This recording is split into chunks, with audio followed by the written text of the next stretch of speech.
right, ladies and gentlemen, here it is. Here it is. I wasn't sure if I was going to react to this or not, but I decided let's go ahead and do this because we've been talking about this for a minute now since we heard the news, since the rumors happened. So let's jump in there. Let's see what's happening. See what the Xbox team has to say about the state of Xbox and future plans. Let's see what's going on.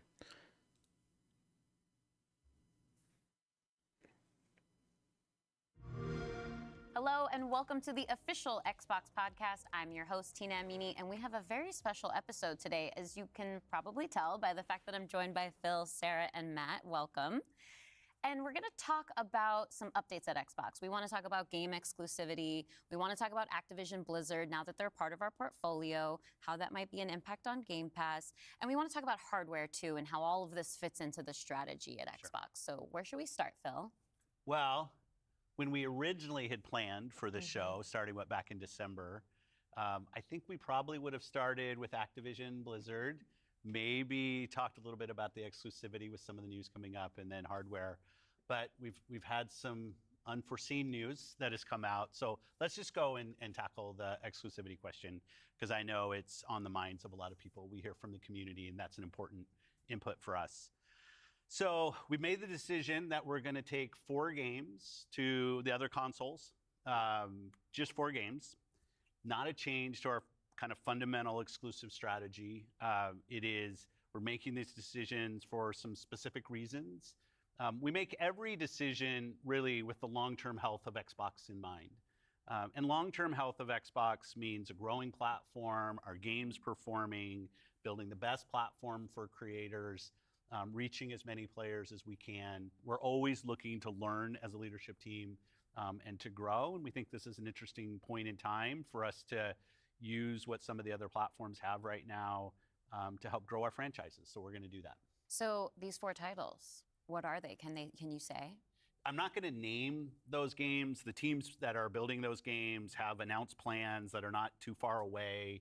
As we know, game teams put a lot of energy into their announcements with the partners. So I don't want to take anything away from those teams. So I won't be talking about the titles specifically, but I think when they come out, it'll make sense. Can we say if either of those titles are Starfield or Indiana Jones? They are not Starfield or Indiana Jones. Well, what was the criteria and how the team was thinking about selecting those 4 titles? Let me start a little bit outside of that, and then I'll get to the 4 specific games that we're talking about right now. Because the fundamental decision driver for any decision that we make, anything we're going to talk about today, is the long-term health of Xbox. That we're running a growing platform that is reaching more players, that our games are having as much success as possible. And I do have a fundamental belief that over the next 5 or 10 years, exclusive games that are exclusive to one piece of hardware are going to be a smaller and smaller part of the game industry. And that's not some great insight, because if you look at the last 10 years and what the biggest games are today, it's a natural place. Whether it's one console and PC, multiple consoles, mobile console and PC, you see big games landing on multiple platforms. And we want to be a great platform for creators that are trying to realize that potential. But now back to the specifics of the question on these four specific titles. We looked at games that are over a year old, so they've been on Xbox and PC for a while. A couple of the games are community-driven games, new games that kind of first iterations of a franchise that have reached their full potential, I'd say, on Xbox and PC. There's always growth. Franchises that we obviously want to continue to invest in. Part of having the ability to continue to invest is that the businesses behind those franchises continue. Community-driven games. Community-driven games. I mean, what community-driven? Sea of Thieves has been rumored, right?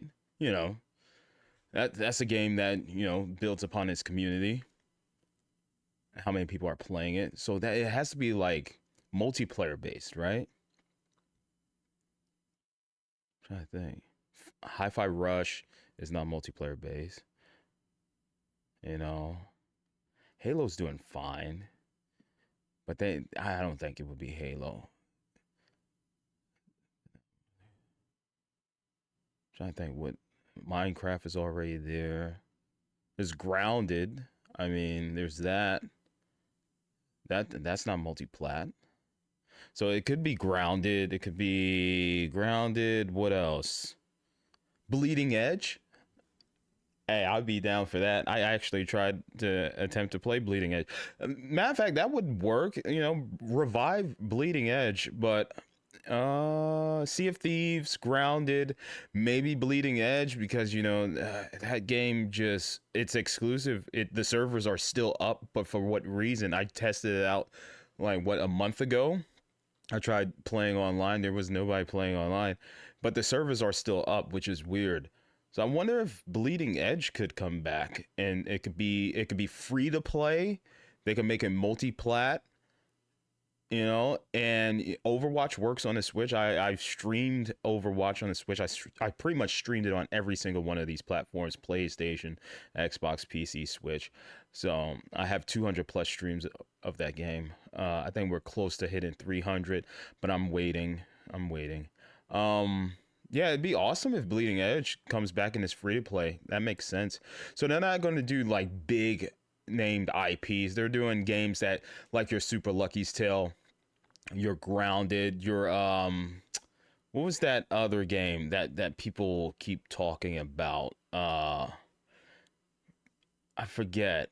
It was a Bethesda exclusive. I forget what that game was. Because I was gonna play it, but I didn't have the time to. But yeah, so it's not Gears, it's not Halo, it's not Forza, it's not these big name games. It's like what they did with Super Lucky's Tale. Super Lucky's Tale came to the Nintendo Switch, which made sense. Maybe Super Lucky's Tale could come to PlayStation. I don't know if it's already out on that, but that makes sense. You know, Grounded, Hi-Fi Rush, maybe. But he said multiplayer, like community driven, and I'm dropping frames. Oh, we're dropping frames.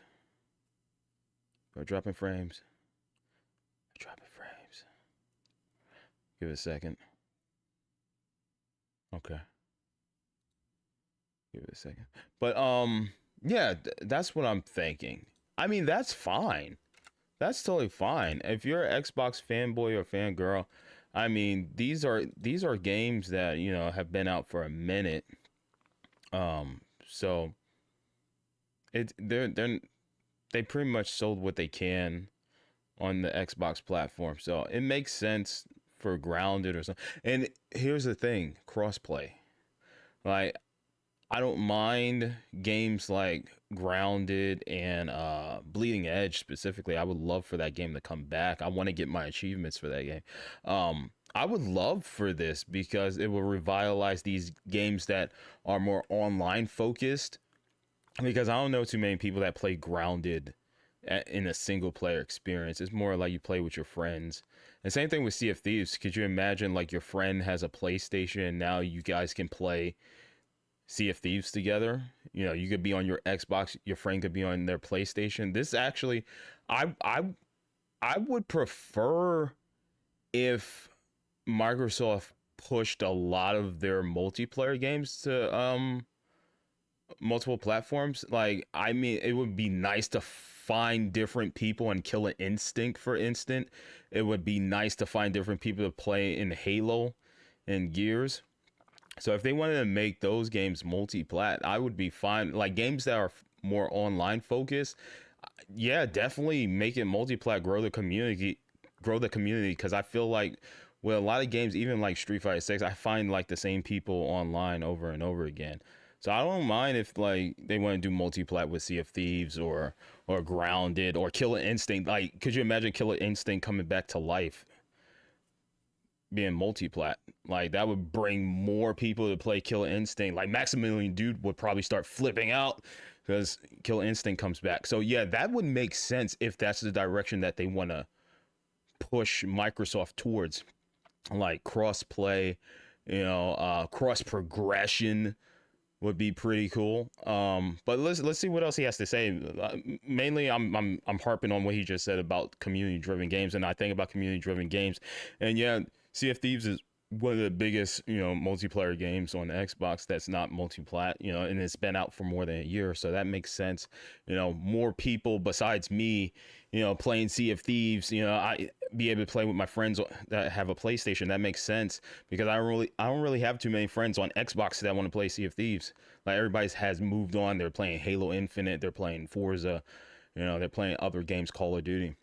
So it'd be nice to make some new friends to play, Sea of Thieves or Killer Instinct or something like that. Or Grounded. It'd be nice for me to jump back into Grounded. So, all right, let's see what else he has to say. We think it's important that these service-based games that have communities behind them, service-based games, confidence that they're going to exist in the future. So 2 of them, kind of community-driven games that will end up on other platforms. He just said 2 of them. Yep. Okay. And give us the ability to continue to invest in them. We think that's great for the business and great for the communities. More players. I'm thinking Grounded and Sea of Thieves, or Killer Instinct and Sea of smaller Thieves. Games that Thinking were of never those. really meant to be built as kind of platform exclusives and all the fanfare that goes around that. But games that our teams really wanted to go build, that we love supporting creative endeavors across our studios, regardless of size. Bleeding Edge. And as they've realized their full potential on Xbox Bring and it back. PC, we see an opportunity to utilize the other platforms as a place to just drive more business value out of those games, allowing us to invest in maybe future iterations of those, so sequels to those, or just other games like that in our portfolio. Mm-hmm. And when we don't damage Xbox and we can grow our business using what other platforms have and to help us with that, we're going to do that. And that's really the story behind these 4 games. And last thing I'll say, looking forward, I think there is an interesting story for us of introducing Xbox franchises to players on other platforms to get them more interested in Xbox. We think there's a good brand value for Xbox there. So 4 games, no promise beyond that. So if you're on those other platforms and you see these 4 games coming, please don't take it as some signal that everything's coming. It's not. And we're going to learn. So it's basically it's a drug deal. It's like, here's a sample. If you want more of this, you want to see what other stuff we have, you got to come to the Xbox platform. So I see it. They're going to give PlayStation players a little taste. Hey, here's a little taste. Yeah, see, here's some Sea of Thieves. You like that experience? Interested in seeing what else we have in stock? Hey, we have this game called Halo. I mean, you enjoyed your online experience with Sea of Thieves. Maybe want to try out Halo or something like that. So basically, yeah, I see it as Microsoft dipping their toes into PlayStation's pool and Nintendo's pool, seeing if they could grab some of the users over there and maybe bring them to their ecosystem, Microsoft's ecosystem, by just giving them a little sample taste of what the experience of certain games are. Whether it's Hi-Fi Rush, Grounded, Sea of Thieves, maybe Super Lucky's Tale comes to PlayStation or something like that. Just these little bite-sized games, like Hi-Fi Rush, I freaking love. It was on my top 10 game of the year list. But keep in mind, it's not a Gears, it's not a Halo, it's not a Forza. It's not to that level. It's not that AAA quality type game. It is a phenomenal experience. But what you do is you give the PlayStation users and the Nintendo user a little sample size of what the Xbox experience is like, what type of quality games are over there, and you might pique the interest of those players to want to sign up for maybe like Game Pass if they don't have an Xbox, or maybe they'll be like, oh, I'll get an Xbox Series S because I'm kind of liking this Hi-Fi Rush, I'm liking this Sea of Thieves. Man, I haven't experienced this before, and these games have been out for a long time. Man, let me see what else Microsoft has over there, So it's just Microsoft giving them a little taste. It makes sense. And then you also, if you're doing Sea of Thieves cross-platform, you're also building that community, making it a lot larger, making it a little bit more active, so the servers don't die. So you populate the servers, pretty much. This is very smart. This is very smart from Microsoft. And Sony needs to do the same thing. But the thing about Sony is that they don't really have too many games that are focused in a online community, right? Like I could think of like Killzone maybe, but there really isn't many like multiplayer focused games on PlayStation's platform that you can't already play on Xbox. Like you could play Call of Duty, they always doing the Call of Duty PlayStation advertisements and stuff like that. But it's never like, anything exclusive. So this is very smart. Microsoft is because like I would love to play Bleeding Edge, and if they could revitalize and revive Bleeding Edge by making it multi-plat cross-play, like that game is pretty dope, and it has a lot of art to it. It has an interesting design with the characters and whatnot. I would love to see Bleeding Edge come back. And then same thing with Killer Instinct, which is a phenomenal fighting game. Allowing PlayStation players to play with Xbox players cross-play, you're going to rebuild the Killer Instinct community to the point where if Microsoft gets enough funding from the PlayStation and the Xbox ecosystem of people playing Killer Instinct, if they see huge growth, they might make a new Killer Instinct. Like this is smart. Oh my God, this makes sense because we live in the age now where you have to compete with Fortnite, right? There's just too many free-to-play games like Valorant, right? So what do? You just open it up for everyone, right? Maybe Sea of Thieves won't be free to play on PlayStation, but you at least are giving, people the opportunity to play the game. Because the problem with Bleeding Edge for me is I can't find matches. But when you add new players into the mix from PlayStation or Nintendo, you're going to populate the servers. And you'll be able to load into matches or worlds and stuff like that. This makes sense. I like this. Okay, Microsoft. It's not, like I said, it's not Gears, it's not Halo, because those games are already established. They're popular. I could get into a Halo match like nothing. But, there are games out there that have either died, like Bleeding Edge, or just aren't as populated, like a Sea of Thieves. So let's see. Because and keep in mind, when Sea of Thieves came to Steam, that completely blew up Sea of Thieves. Like it brought it back in people's focus. So Microsoft is smart. They're really smart.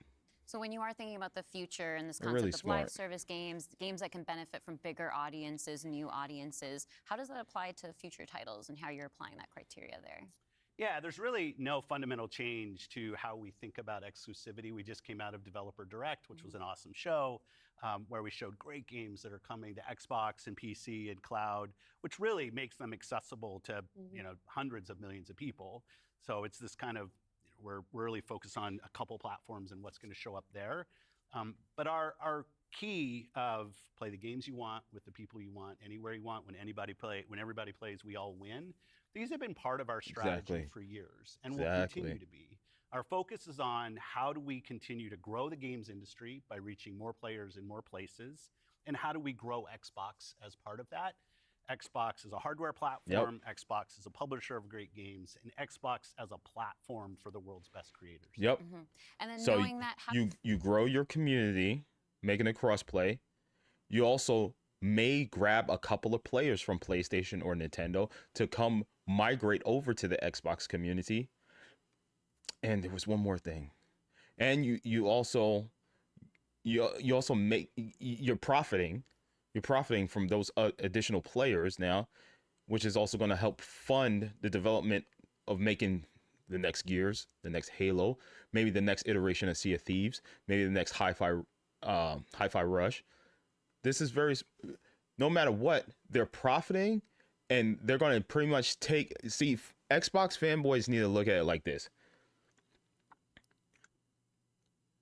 Having these games multi-platform is helping, Microsoft recuperate the money that they spend on Activision, Blizzard Activision, but also is helping fund more exclusive titles for the Xbox platforms. Because like Phil just said, it's not all these exclusives are going to be multi-platform. There are going to be games like Forza, Gears, Halo.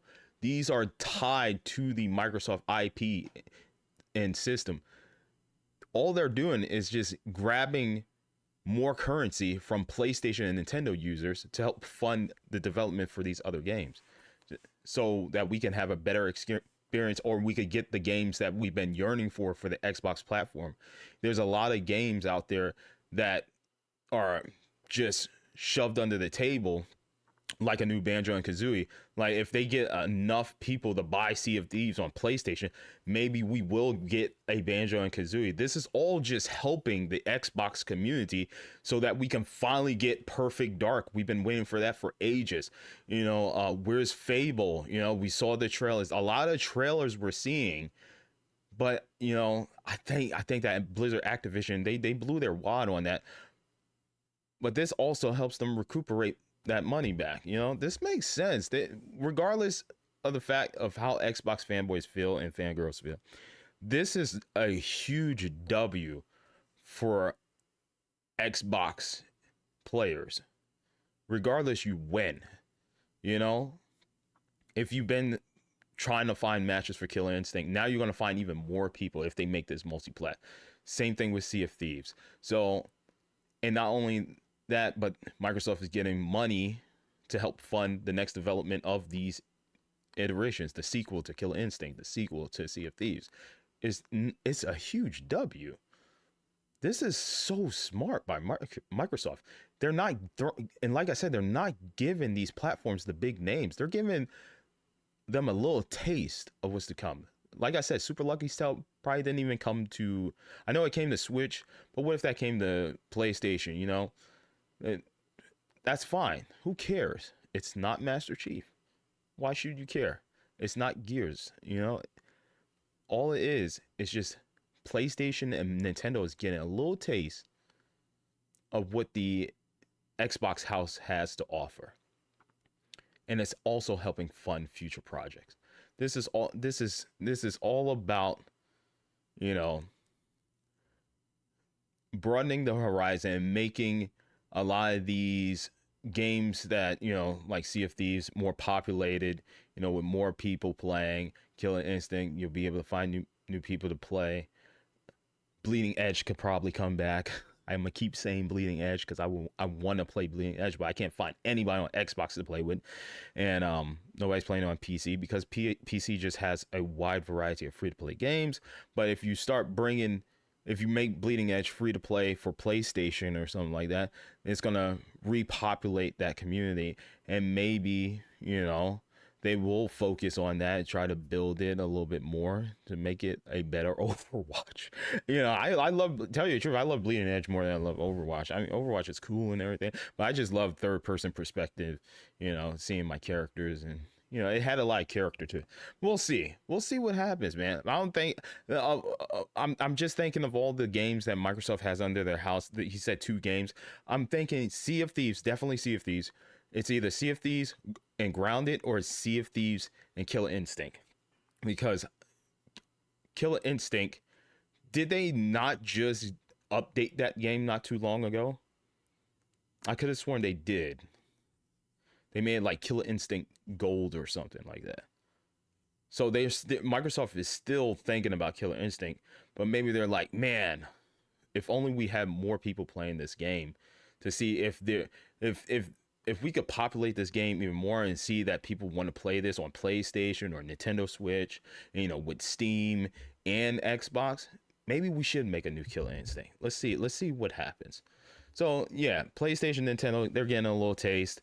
And then if they like what they see, if they like what they taste, maybe they'll jump on the Xbox platform. Maybe they'll buy more multi-plat Xbox games, and it's nothing but W's for the Xbox community.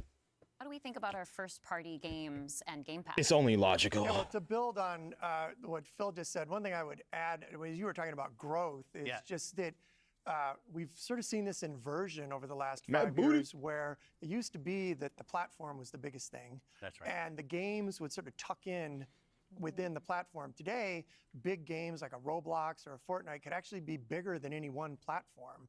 Yeah, And absolutely. that really has changed the way that we think about things. So in the midst of all that, I think we at First Party can come back to sort of some core principles. First, that all of our games will be on the Xbox platform. Second, all of our games will go into Game Pass on day one. And third, we know that Game Pass will only be available on Xbox. So there's sort of starting points for us. Okay. As Phil mentioned, there are games today that you can play that only can be found on Xbox.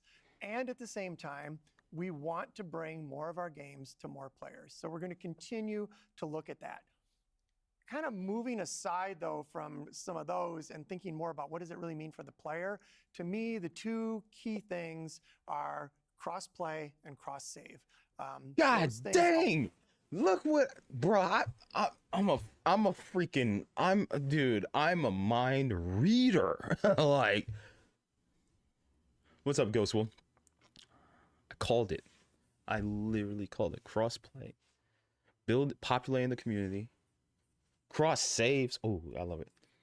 You know, one thing I like is that I bought Gears of War 5 digitally on Xbox, but they also gave me a copy for my PC that I could play on PC. So if they do more of that, hell yeah, dude. allow us to deliver on the promise of Xbox, which is play with your friends where they are, play on the devices you want, play the games you want. Exactly what I That said. is really only possible at a PlayStation practical level friends. when you know that your saves and your player are going to be able to move across all those parts. So not all of our games today are. Wait a second. Oh my God. Oh my God. Ghost. What did I say when we started doing the new seasons for was it Diablo? No, it wasn't Diablo. I said it for something because I had owned something on PlayStation.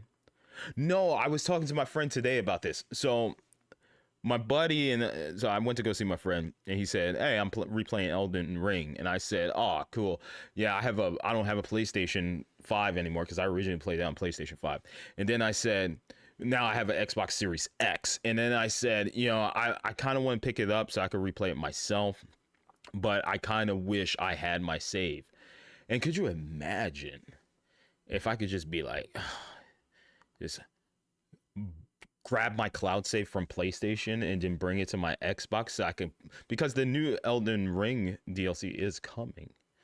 Could you imagine if I could just continue playing Elden Ring when the DLC comes out? Cross save. That would have been so cool, man. Damn. Microsoft, they doing right by the gamers. I tell you what, supporting every single generation of Xbox. They want to populate these online games that they have under their house by doing crossplay and possibly bringing games like Sea of Thieves, maybe Bleeding Edge, Killer Instinct, Grounded.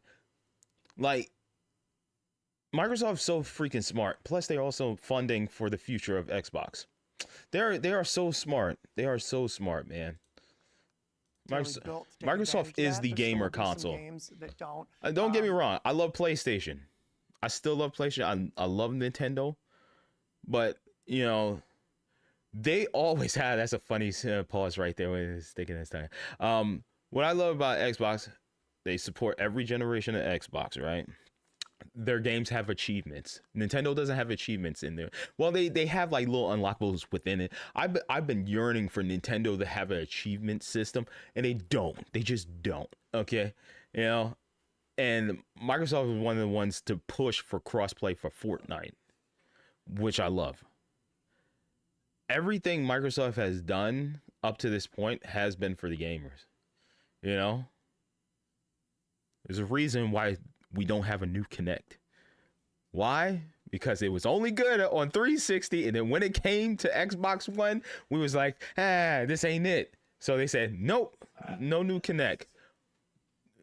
that was disgusting, Dad. Come on now. Come on, Dad. They heard you. Say excuse me. Yeah, all right. My pops is here. He belch. It's nothing but we're a bunch of dudes just belching and farting up in here. Anyway, I'm just kidding. But anyways, yeah, my dad's visiting from New York.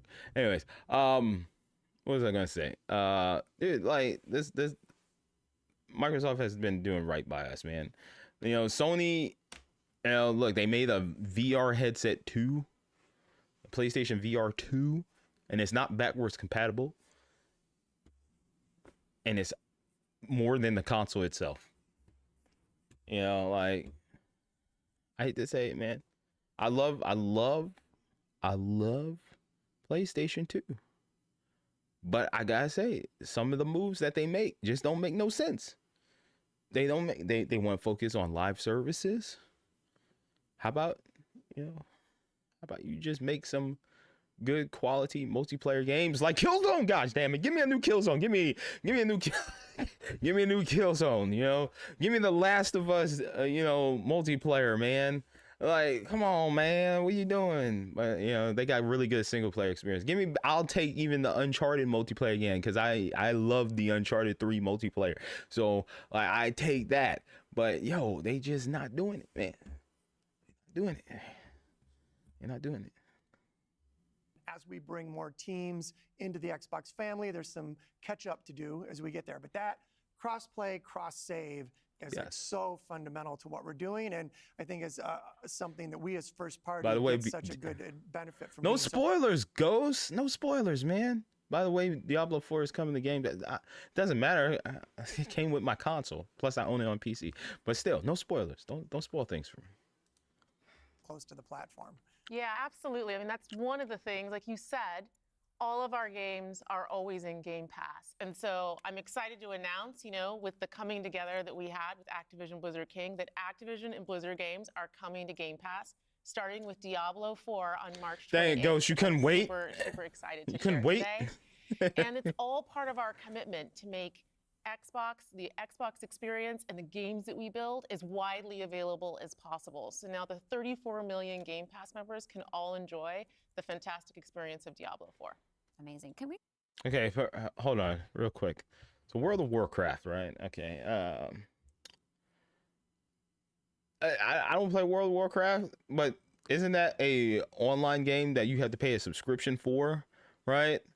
And isn't there's a whole controversy going on with Xbox now? I threw shade at PlayStation. I'm gonna throw shade a little bit at Xbox right now. I'm not loyal to any platform, but isn't Final Fantasy 14 coming to Xbox?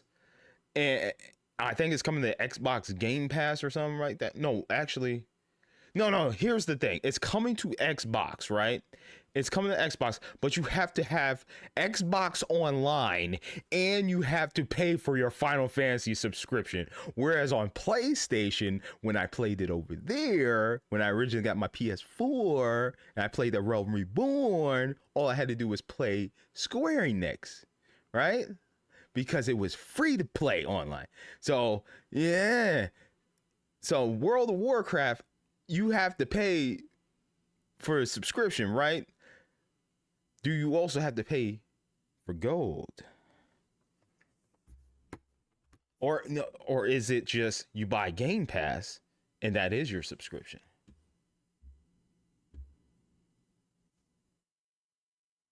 Yeah, I want to play. I want to play Final Fantasy 14 on Xbox.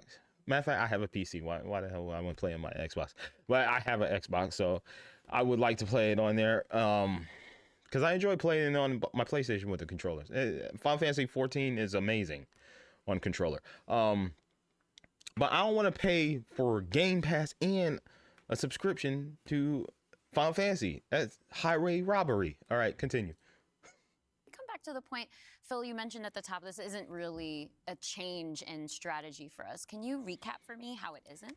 Yeah, and I thought both Matt and Sarah did a really nice job of talking about what we're doing on Xbox, where we're going. If you take a platform feature like Xbox Play Anywhere, which has been a promise that we've made on our first party games that you can buy our game once. You're going to get to play across Xbox and Windows. I think we're the only platform that does this. I mentioned that, That makes with my it Gears possible 5. for you not only to play with your Yep. friends wherever they are, but to know that you actually have multiple entitlements to the games. I think that's a Nice. technology I would love to see applied to more platforms. But it is this view that people are going to play Xbox in multiple places. Whether it's play the games you want with the people you want, Oh. anywhere you want, Oh whether my God, it's that content community in cloud, whether it's when everybody plays, we all win. Like we've had different taglines, different strategy, kind of words that we've used, but always with this view that Xbox is a platform for creators who want to reach the most players. Our investments in xCloud, our investments in franchises like Minecraft and now Call of Duty and other large franchises so that we learn how to build those. This has been a strategy that we've been on for, I'd say, a decade. It's not about one device. It's not about games in service of a device, but rather the devices that people want to play on should be in service of making the games as big and popular as they possibly could be. Because really a healthy creator community on Xbox, a healthy creator community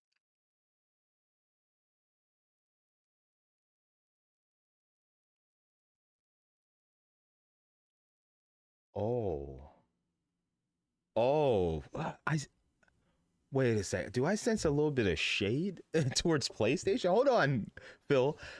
I'm not gonna read into this too much, but he's talking about the live service aspect, and isn't Sony trying to make like live service games right now with the help of Bungie? Here's the thing: are these games that PlayStation is going to be coming out with? Are they going to be cross-play, you know, with PC and whatnot? Are they going to be, you know, cross-save, cross-progression, right? What I see Phil saying here is that whatever live service they do come out with, as far as, you know, like that's not a Gears of War or Halo, whatever future live services they come out with, like a Sea of Thieves 2 or something like that, they're going to make sure that it's a game that can run across every single platform that you have. Whether you're playing on your Steam Deck, you're playing on your PC, your Nintendo Switch, your PlayStation, they want to be like Fortnite. You know, they want to make sure that you're able to progress no matter what platform. It's the devices. Choose your device, buy our Microsoft game, choose your device, play it anywhere. Whereas Sony might be looking at their future live service as buy our live game, play on PlayStation only. Feels like, no, buy our Microsoft game, play it anywhere. Which is similar to like my Gears of War 5, which for some reason is not connected, or maybe it is connected to my actual Xbox app, but I back then I had to open like the Windows Store app to play Gears 5 on there, and then play it on my Xbox and whatnot, back and forth. But yeah, so Microsoft is looking at the big picture. They're like, we're gonna make our future live service game. It may not be the biggest live service game, but we might have a live service game that you can play on everything, but you just have to buy it. Buy it's Microsoft Studio, you know. We get the money, you play the game anywhere. There you go. You buy it on Steam, we get the money. You buy it on Nintendo, we get the money, or however that works between shaking hands with Nintendo and whatnot. I like that. That's smart. That's smart. All they're doing right now is just trying to make the Xbox user experience better for us. You know, they're trying to populate games like Killer Instinct, Sea of Thieves, you know, so that we can find matches in Killer Instinct, so we can find people to raid in Sea of Thieves. They're just making our user experience better so that we can actually play these games. Bleeding Edge, Microsoft, Bleeding Edge, bring it back. Come on. The servers are still up for a reason. I played it like a month or two ago. The servers are still up. Nobody's playing. Why are they up? I don't know. Bleeding Edge is coming to PlayStation and Nintendo Switch, bro. It's going to be free to play. It's coming. What's up, Unit? It's coming, man. Microsoft, They're about the gamers. They're about the gamers. They're about the gamers. Good stuff. Gaming all This is up nothing but is the positivity. thing that all of us as game players should be voting for, because that's the thing that will lead to the best long-term success and growth in this industry. And my understanding, just from listening and learning from you three over the past few weeks, just understanding what's happening with Xbox, is that we see trends with player behavior where people are playing on multiple devices. That is the reality. And we have put some games out on multiple platforms before. So my understanding is that that's been good for players. How does that come back to the business with all of that in mind? Yeah, as you said, we have shipped games on other platforms. In fact, realistically, if you look with the What's up, addition of Landon? Activision and Blizzard and ZeniMax, we're one of the Look at these. Look at these games. Look at these games. Look at these games. I played this on PlayStation, Xbox, PC, Nintendo Switch. I played this on PC and Xbox. I played this on PlayStation and Xbox. Never played World of Warcraft. I watched my cousin play that. My stepdad still plays Candy Crush. StarCraft, I played on PC and soon to be coming, hopefully, on Xbox. This also, oh my God. This also helps the funding. So here's where Microsoft did. Yeah, you let PlayStation players finally play Super Lucky's Tale. Let Nintendo and PlayStation play Sea of Thieves. You get that funding. Fund StarCraft Ghost. Here we go, baby. Bring back the third person StarCraft Ghost. I know we got that jank release of it not too long ago, but now's the time, Microsoft. Rob the PlayStation and Nintendo players. Get the money from them and fund all these games. Banjo and Kazooie's coming back, baby. Thanks to PlayStation and Nintendo people buying the Xbox games. Let's go. Yes, this makes sense. Rob them, Microsoft. Go rob them. Don't give them Halo. Don't give them Gears. Give them all the other stuff. Get the money, fund new games for the Microsoft platform, and there we go, baby. StarCraft Ghost coming back, baby. Yeah, rob them. See, Xbox fanboys need to be like, yeah, rob the PlayStation. They don't give them Forza, give them Super Lucky Tale. Give them Killer Instinct to help fund the next Killer Instinct. Oh my God, Microsoft, you giving them a taste. You're the drug dealer giving them a taste. And who knows, maybe them PlayStation users, them Nintendo users be like, you know what? Let me get on the Xbox platform. Let me see what else is over there. Just keep robbing them. See, Xbox fanboys need to be like, yes, rob them.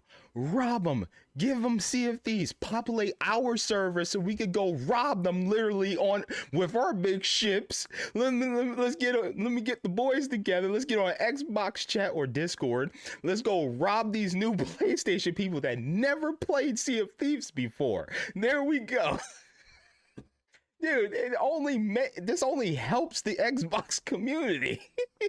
You populate the servers and you're helping fund future projects by selling these games on PlayStation.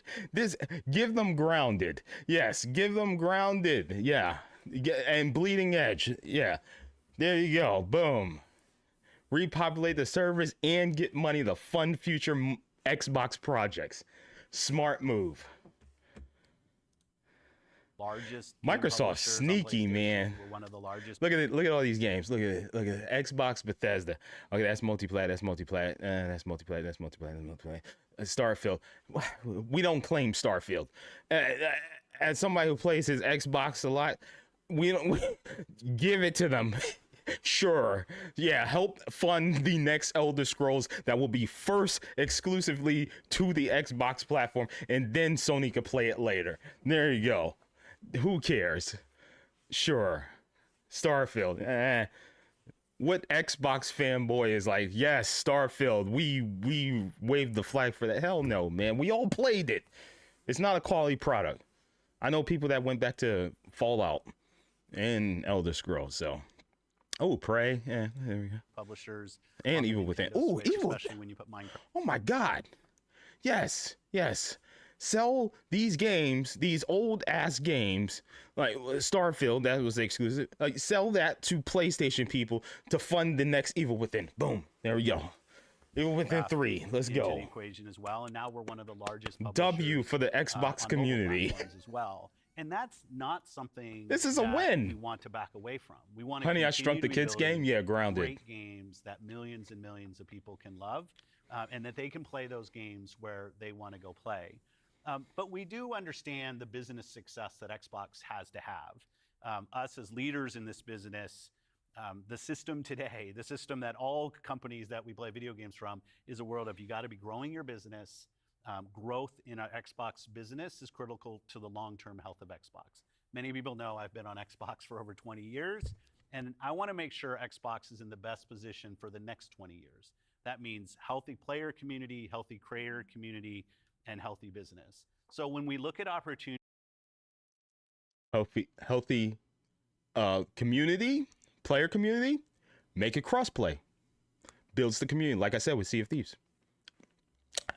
Creative, PlayStation people and Nintendo fanboys are going to possibly buy these Xbox games now that are going to those platforms, helping fund future creativity for the Xbox community. You want a new Banjo and Kazooie, guys? You're an Xbox fanboy and you love Banjo and Kazooie? You want a new Banjo and Kazooie? This is how it works. You give the other people, the other players on the other platforms, a little taste. You know, you're sitting comfy. You got your Halo collection. You got your Gears. You know, it's fine, man. You give them Grounded, Killer Instinct, and whatnot. The money comes to Microsoft and helps fund Banjo and Kazooie. There you go. There you go. Never played Bleeding Edge, says Model, dude. It's so artistically speaking, that game is beautiful. Just the art style alone. Playing is fun, especially when you got a team that you're a cohesive team that you're communicating with. It's super fun. But yeah, that game had so much character. But unfortunately, I think that came out around the time Overwatch was really bumping, and more people were playing Overwatch. More people were playing Overwatch because what happened with Overwatch? Overwatch came out on Xbox, PlayStation, and PC, so it's multi-plat. Bleeding Edge, for instance, I believe only came to PC, which, like, come on, PC gamers have so much variety, and Xbox One. So yeah. I would love. I actually tried playing it like a month ago, but nobody's playing. So if you make it free to play, maybe have a couple of little microtransactions, additional characters, you know, revitalize the game, make it multi-plat for PlayStation, Nintendo, because I mean Overwatch did it, and now they own Overwatch. So you know, just it's a win-win for Microsoft. You got Overwatch, you'll have Bleeding Edge. What else they got, man? You know, just build these communities, make the Xbox platform populated with all these people, and bada bing, bada boom, money, microtransactions, skins, characters, season pass, whatever. Communities Money. To allow more people to play, more people Easy to engage, more money. people to buy, more people to subscribe. It's all about putting Dude, people really think that. Here's the thing. I'm sorry to keep pausing, but I have to give my thought. Do people think that, oh, Microsoft's just gonna let the 69 or close to 69, it should have been $69 billion acquisition that they made for Bethesda, Blizzard, not Bethesda, Blizzard Activision, just be like, yeah, Starfield failed, we give up. You know, like, no, man. They're going to recuperate their costs, make some of these old ass games. Hell, I don't even care. Give PlayStation users the old Gears games. Who cares? Those games are old ass games. Who cares? It ain't the new Gears. So give it to them, sell it for a premium, $70 for Gears Ultimate with the Judgment and all that all those other Gears games, except like 4 or 5, or maybe just, you know, give them everything, you know, just give them everything, $70, charge them $70, you know, that helps fund the next Gears, which is going to be exclusive to the Xbox platform, you know, and then maybe it'll come out later on PlayStation platforms. But what's going to happen is you're going to give them a little taste of the Gears experience and that story and that ecosystem. And what's going to happen when the new Gears drops, those PlayStation users are going to be like, damn, I might have to get an Xbox so I can continue playing the Gears games because I loved these Gears games that came to PlayStation. I love the story. You know what? I will invest in the next Xbox. I will get the next Gears. It's like they're Microsoft's like we have these games. This is free money. It helps fund our future projects.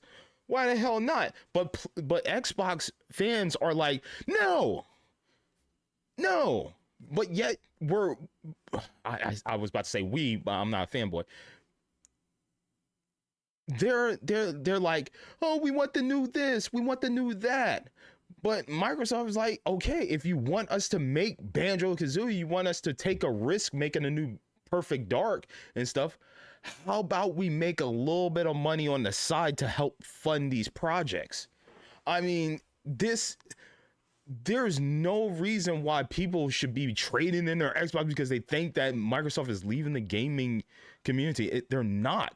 They're only making it better by making a lot of these games like Sea of Thieves cross-platform. You're building the population for the people that are playing Sea of Thieves or Killer Instinct. You're helping them find more people to play with, more quicker matches, you know, for Killer Instinct or new visitors or whoever, people to join their grounded world or whatnot.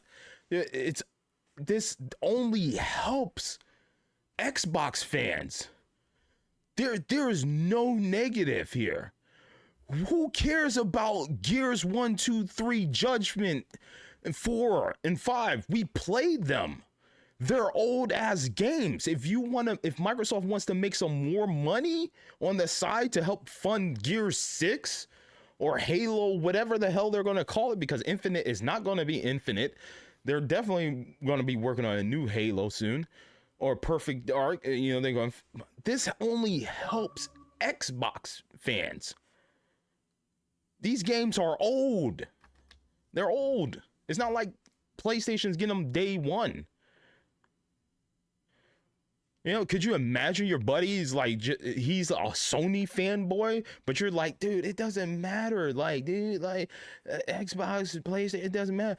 But yeah, now your buddy who's PlayStation only, you know, you always want to play Gears with him, but he won't pick up an Xbox. Meanwhile, you have a PlayStation and an Xbox, so you can play some games with him. But he's like, nah, I don't want to get an Xbox. Now, if Gears comes out on PlayStation, you can be like, yo, bro, now we can play together. Dude, I'm like this ranked, but I'll help boost you up, man. We could get in some matches. I already know the maps. You know, I know where the drops are for this weapon. I could teach you, and we could just dominate and get you up to me. Dude, this only helps the Xbox community. Whereas if you're a PlayStation fanboy, and I don't know what, I can't even think of what multiplayer games are exclusive to PlayStation, but all they have is like PC and PlayStation. If they get PC crossplay. But if you're in the PlayStation ecosystem and they come out with a next Killzone, it's only going to be PlayStation people going to be playing with. And it's going to take forever for matches to load. It's like the Overwatch situation right now. It's like, you know, there's so many free-to-play games, but at the time when Overwatch was bumping and it was cross-play with everybody, matches were like this. They were snappy.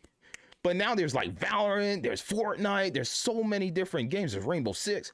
You know, there's so many competitive games that, you know, matches in Overwatch, they're like, oh, nobody wants to play healer, so we give them bonuses for this. That way matches load quicker. But could you imagine, like, you're a huge fan of Gears of War, and you're like, oh, I can't find a match. It's taking forever. I'm playing against the same people. Oh, my God. And now all of a sudden you make a crossplay and like matches are loading like this. They're like snappy. Meanwhile, PlayStation exclusive multiplayer games are just taking PlayStation users forever. This only helps the Xbox community. This only helps populate the Xbox community games and stuff. This is such a W. This is huge. This is huge. You says talking about Overwatch. Apparently the hit boxes are broken. I just uninstalled it So I'm good. I had to make some space, and I looked at the games I had installed, and I said, "Oh, that gotta go." So yeah, let's get back into this, man. Like this is a huge W for the Xbox community. What's the negative? What do Xbox fans lose out on? Where do you lose? Where's the negative? Besides you being able to say, well, it only came out on this platform. Where do you lose? You're going to have quicker matches loading. Online matches, making the game crossplay. Microsoft is going to get more funding for future projects for Xbox games. That will be coming to day one Xbox Game Pass or just Xbox only. There will be games that will be Xbox only, exclusive. So where is the loss here? Why are people selling their Xboxes? Why are they jumping ship? Because from what I'm hearing, Microsoft is still in it. No more dead servers. Exactly, Unit. I can finally play Bleeding Edge again. Oh my god. Bring back Bleeding Edge. Come on. Xbox exclusive. Make it crossplay. Make it free to play. Put microtransactions in there. That's totally fine. Put loot boxes in there. There we go. Dude, I'm telling you, easy. Darth Lord Raven, thank you for the, what is that, $6 euros? Thank you. Xbox Series S, Xbox Series X keeps their exclusives as PS4/PS5 does, but what's wrong getting both consoles? There is still some hate between systems. I don't understand. Yeah. Yo, you got a donate? Yo, we got a donation. Hey, thank you, Darth Lord Raven. Appreciate it. Man, it's just like the whole concept of Xbox fanboy versus PlayStation fanboy versus Nintendo fanboy. It doesn't exist anymore, in my opinion, because the popular games are, and I believe Jeff Gerstmann, if you go to Jeff Gerstmann's YouTube channel, I believe on one of his podcast episodes, he talked about the top 5 popular games on PlayStation, Xbox, and Nintendo. And I don't remember if it was like multiplayer games, but Fortnite, to my surprise, Roblox, like, were top 5. Not Microsoft exclusive. I think Minecraft was up there, but that's not Xbox exclusive. It's showtime. Why did that notification show up so late? Darth Lord Raven donated 6 euros. Thank you. I appreciate you. Thank you for donating. There you go, guys. This only strengthens the Xbox community. Xbox in the best position. And our hardware is a critical component of that. The absolute best experience somebody has on Xbox is hardware that your team builds and that people play on. But that's not going to be everybody. We fully accepted that we're going to have Xbox players across all kinds of devices. So I think a lot of people think about 2023 as this incredible year for gaming. And in a lot of ways it was. There were some really amazing releases that I think we all enjoyed. But what were the signals behind the scenes that maybe indicated how we wanted to look at the future of Xbox and how we kind of keep up with the industry? Yeah, such a good question. And I think could you imagine if Sony was like, okay, Sony, because this game is obviously exclusive to PlayStation platform. Could you imagine if after the final part, which I believe is part 3 of Final Fantasy VII, comes out, and then they say, well, we got all the PlayStation people, let's port it to Xbox. Could you imagine how much more money they're going to make?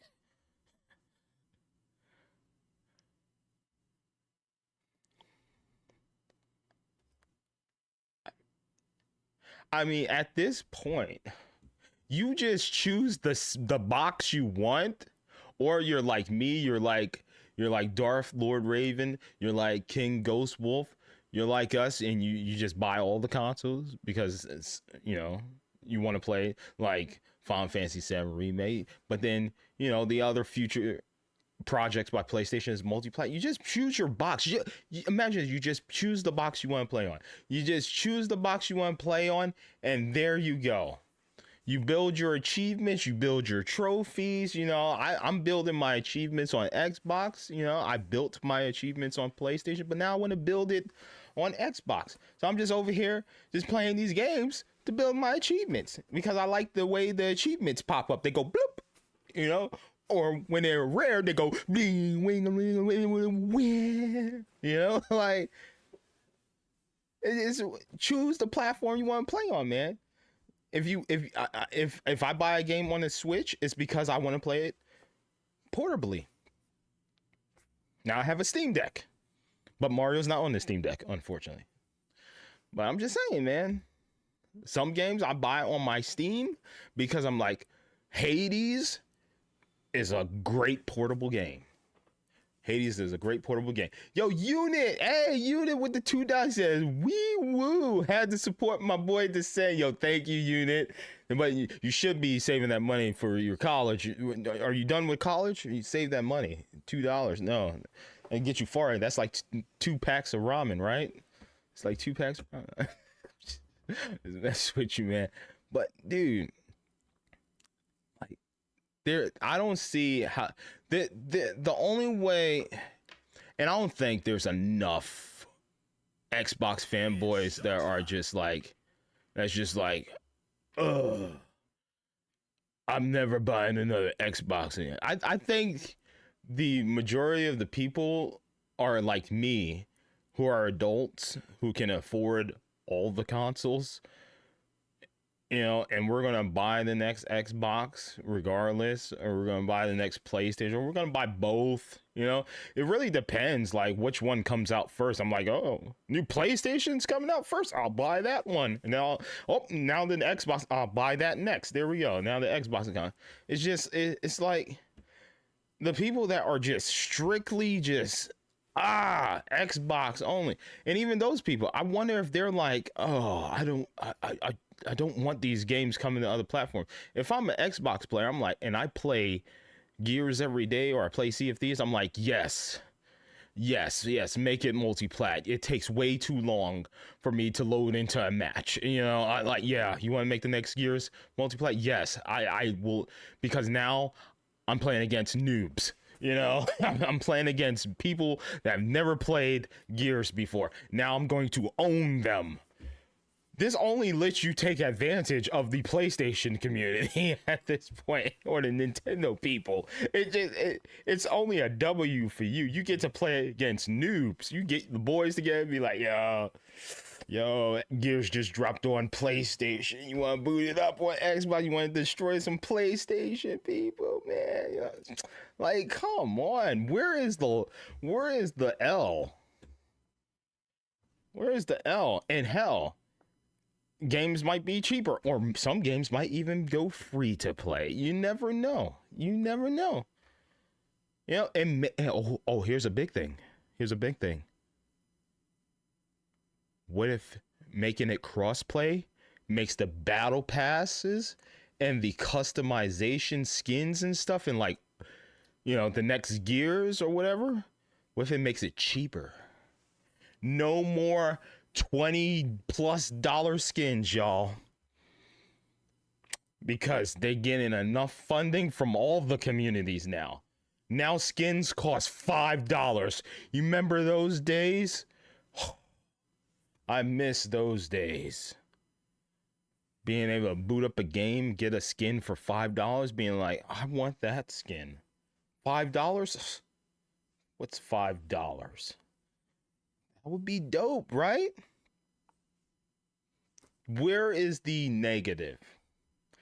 And what did I say? Like, the only negative that I said back when I did my reaction or my thoughts, or I did my going through my community tab, I said my only negative is I don't want to see Gears or Halo on the PlayStation platform. But at this point now that I've calmed down a little bit. I wasn't freaking out too much, but I said, logically speaking, who cares about the old Gears games? Yeah, just give the PlayStation users the old Gears games, because you could like go to GameStop and you could get Gears 1 on 360 for like $2 or something like that. Sure, you want to give them Gears Ultimate or 2, 3, 4 Judgment. You want to charge the PlayStation users $70 for something that I've already played years ago? Sure. Whatever. If you port Gears 5 over, hell yeah, make it multiplat, because I'm going to get on Gears 5 and I'm going to chainsaw every single PlayStation player. They're going to be breaking their PlayStation controllers. They're going to be kicking their consoles, because I'm just going to chainsaw. I'm going to stick a frag grenade to them. I'm going to stick it on the wall. I'm going to run and they're going to chase after me, and that grenade is going to blow them up, dude. It's only a W for Xbox community right now. It's completely a W. All right. Pat Santos, is Xbox game coming to PlayStation? Yes, 4 of them. And Pat is a PlayStation user. I wouldn't consider Pat. Are you a PlayStation fan guy? Pat I've only seen him talk about PlayStation. So, Pat, hey man, I'll see you in Sea of Thieves on your little what is the little snoot boat called? Yeah, I can see Pat on that boat. He's like, oh man, this Sea of Thieves game looks amazing. And then all of a sudden this big ass ship with like 3 Xbox players come in and they just raid him. They just rob him in the game. And or they do the same thing they did to me when I first started playing. They like, hey buddy, we'll help you do this mission, no problem. Yeah, just bring that chest, bring it onto our ship. Yeah, you're good, man, don't worry. Okay, mister. Here, all right, that's all the treasure I got. And then pow, slice, and then they just rob you. You get the full Sea of Thieves experience. It's Sea of Thieves. It's in the title. It's like EA Sports. It's in the game. Sea of Thieves is in the game. All right, I'm gonna get to the last comments and then we'll continue the video. Starfield coming to PS5. He didn't say that, but he did say 2 community-based games. My speculation is Sea of Thieves definitely locked in, possibly Grounded or Killer Instinct is what I'm saying is the second game. And then it looks like the other 2 games are going to be just single player experiences. He said by other studios that they own. So I'm thinking Hi-Fi Rush, and there was that one game. What was that game, man, that came out like 2 years ago? Was it Tempest? I hear people talking about it. It's the one where the art, the box art is the guy. He's writing on the quill with the paper, and his head is on fire. I forget, what was that game? What was that game, guys? That game. It was by Bethesda. What was that? I'm gonna look it up. I'm gonna look it up while we play this video. I need someone to give me Sea of Thieves on PC. Bro, you got just pay $10 for a Game Pass PC and you're good to go. I had an Xbox 360 for. Oh, you had the best, one of the. You know what? No, PS2 is still the best console ever, but Xbox 360 is a close second because the online was phenomenal.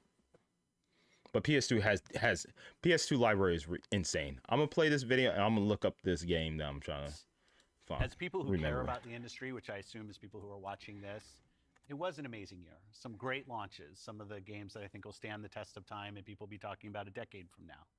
But it's an industry that didn't really grow. And what happens when an industry doesn't grow? You end up with some job eliminations, which we had. We had even our own hard decisions to make about building a sustainable business. Oh my God. But in no way were we alone. Here's a game, Redfall. Does Xbox community care about Redfall? Do we claim it? Do we really want to claim Redfall? Hell no. Give it to them.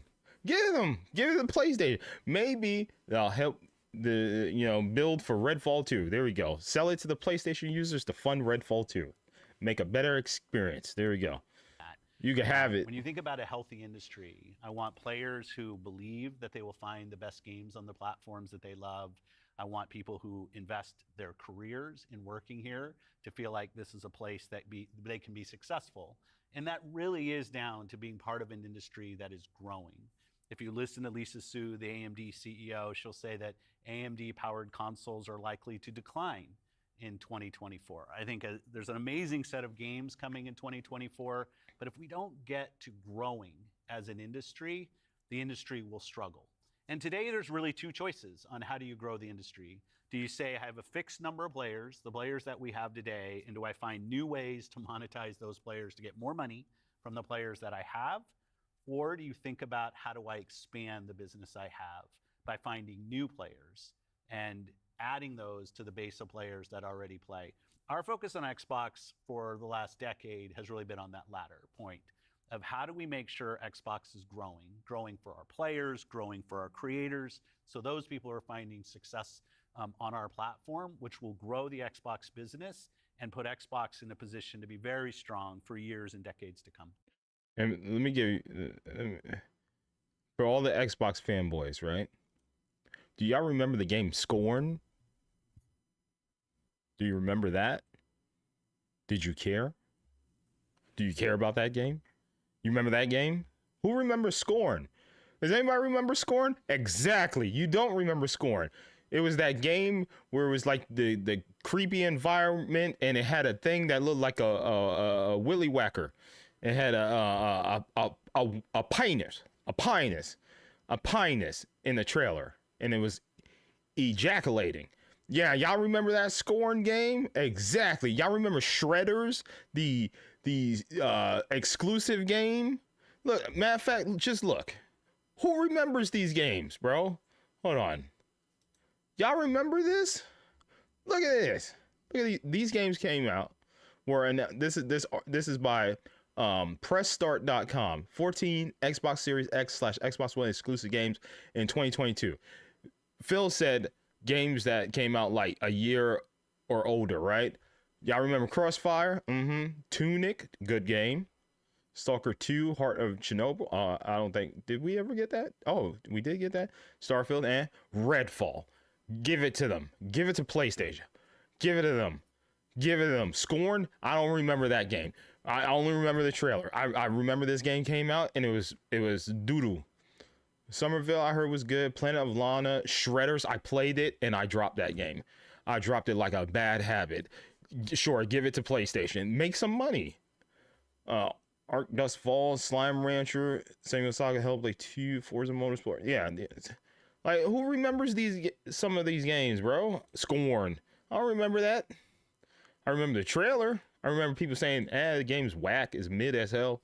Yeah, give it to PlayStation. Matt, earlier you were Who talking cares? about these growing gaming communities, how they're incredibly Easy money. large, and comparable on such a different level when we think about console audiences. Like you mentioned Roblox, you mentioned Fortnite. So how are we're obviously thinking about our responsibility, our hardware responsibility is supporting the growth of gaming communities. How has that actually shown up for the players? Are there other games we can speak to from our portfolio? Well, as Phil mentioned, I mean, two of the biggest ones for us, Call of Duty and Minecraft, I mean, they are driven just from the bottom up by the communities of people that play those games, which is so great. I think about it, for the player community, it comes down to where are the friends, where are the people you play with, and then equally important is where have you built up your library of games, right? Where have you invested? Where's that library? I think those two things probably are some of the biggest influences on where people choose to play and what devices they choose to play. Yeah. When we think about, on the other side, the developer side,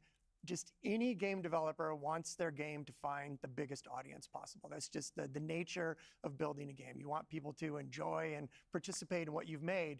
And I think we're in a unique position to deliver on that just because we are the platform. We build hardware, we've got a first-party games group, and then we've got a system that ties that together, that brings together your friends, your progression, your achievements, all of that. And I think that's really what has contributed to the momentum behind some of these communities. Yeah, absolutely. I mean, when you look at, just step back and you look at the history of the industry, we've moved from a place where it used to be that someone built and launched a game to accelerate hardware to actually the things we do with our hardware and with our platform are all in service of making those games bigger.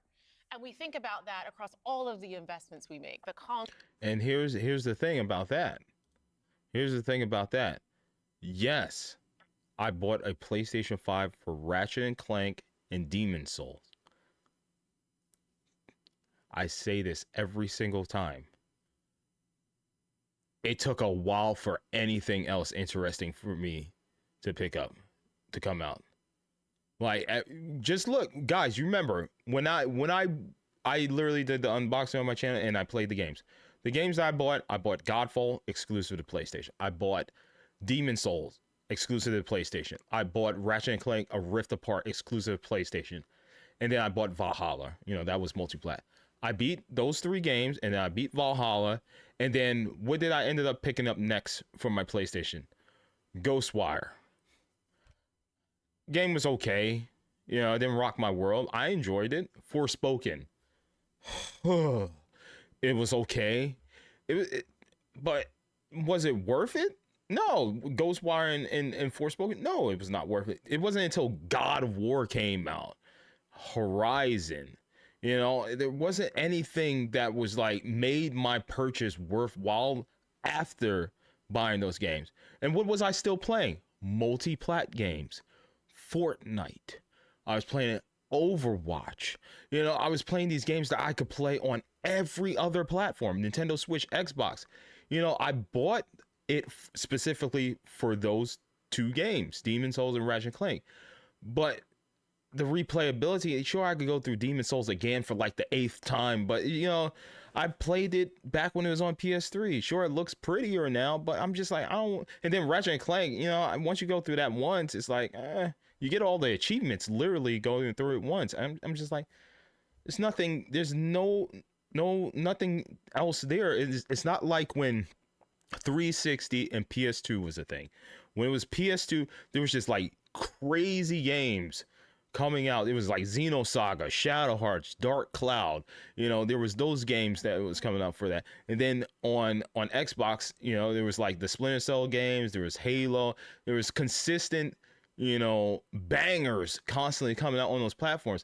But that was a different generation. You know, back in my generation, we were interested in varieties of games. There's a new generation now that has grown up in the world of free to play games like Fortnite and Valorant and stuff like that they don't really buy games. Like they'll buy microtransactions, they'll buy battle passes, but is a new generation of gamers that are now adults that grew up in the digital ecosystem. And it's just like physical media is not a thing for them. Like I still have my Sega Genesis games, you know, because I grew up playing physical games and stuff like that. So I still go to GameStop and I just bought Resident Evil 2, even though it's on Game Pass. Why? Because it was like $17. But you know, because I still like having physical media. But there is a generation that's just like, no, digital, all like my dad here. Dad. Yes. You like paying in cash, right? Over using your debit card and stuff, right? You mostly do cash, right? Yes, because I want to keep the cash alive, because once you go totally digital, they'll be able to track everything that you do, and they'll be able to shut down the system anytime they choose to, and you won't be able to do anything. Exactly. So similar to us gamers, like to put it in perspective, like my dad, like he says, like he uses paper. You know, just put it in short terms, is he uses paper because, you know, paper is a currency that, you know, it's going to be continuously used. Like digital currency, like they could shut the systems down. And, you know, you never know, your bank could go under or whatever, and then what happens to your money? But same thing with buying digital games. Like my perspective, I'm like, dude, I'm fine if the Nintendo network goes down, you know, and I can't play my digital games because I know I have a bunch of physical games I could just play. Same thing with, you know, Xbox right now. If they was like, oh, we're not doing, like, they literally shut down their physical media department, right? Or they cut it down recently. Like, I'm fine because there's still plenty of physical Xbox games I could buy, like Resident Evil 2, or, you know, I even though I own this on PS5, I bought Saints Row because it was like $10 or whatever. I bought that on Xbox. You know, there's plenty of games that I can preserve and just pick up. Dude, literally, if all 3 platforms went digital, I have enough games in my library: PS2, Xbox, Xbox 360, PS3, PS4, PS5, Xbox One, Xbox Series, Nintendo Switch, Nintendo Wii, Nintendo Wii U, Nintendo 3DS, PS Vita. I have so many physical games that if they wanted to do all digital and I'm like not for it, I'd be good. Well, yeah, I'll sign up for Game Pass, but still, I'd be straight, man. But yeah, that's the thing. There's a age of children that are now adults. They don't care about physical media. They only play Fortnite or Minecraft or Roblox, and it's just like, guys like me are just like, we're nitpicky, you know.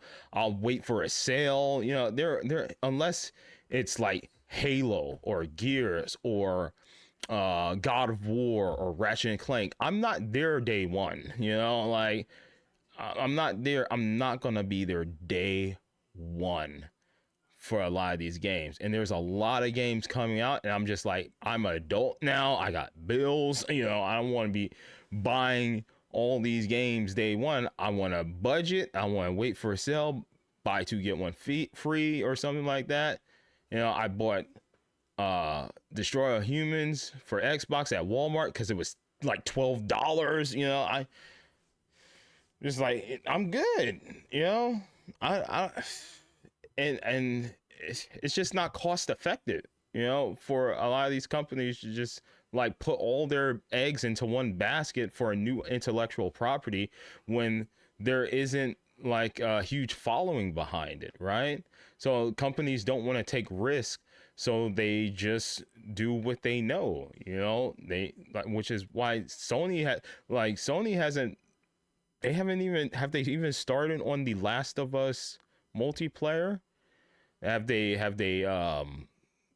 were going to do a Horizon multiplayer and stuff like that, but it's a huge financial risk. You put all this money into keeping these servers up. Just look at the Power World people, like, to keep their servers up, they had to spend like over $400,000 just to keep the servers going up. And yet me and Wolf, when we play, we're still crashing every now and then.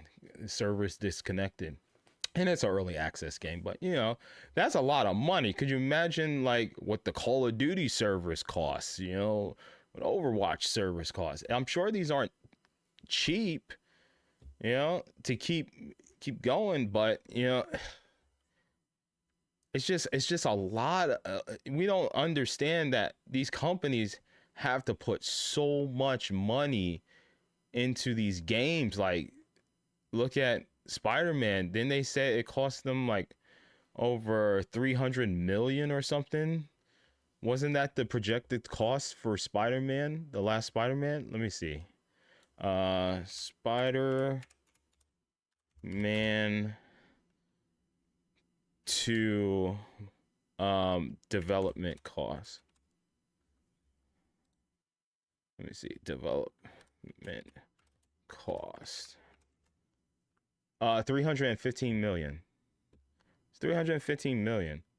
So, and these companies aren't made of money. They're not made of money. Okay? You know, that's a lot of money just for one game that people are probably going to play once, or play once then trade it in and stuff. Like they make some of these, they invest. It's not cheap to make video games. Did you play Helldivers 2? No, I'm waiting for them to patch it and make it good. I've watched so many people. I'm happy that game is doing well. I called it. I said I believe in one of my streams. I was like, just wait. I was like, you guys are all, because I did a poll of 4 games. It was Suicide Squad, it was Helldivers 2, it was Persona 3 Reload, and what was the 4th game? Tomb Raider Collection.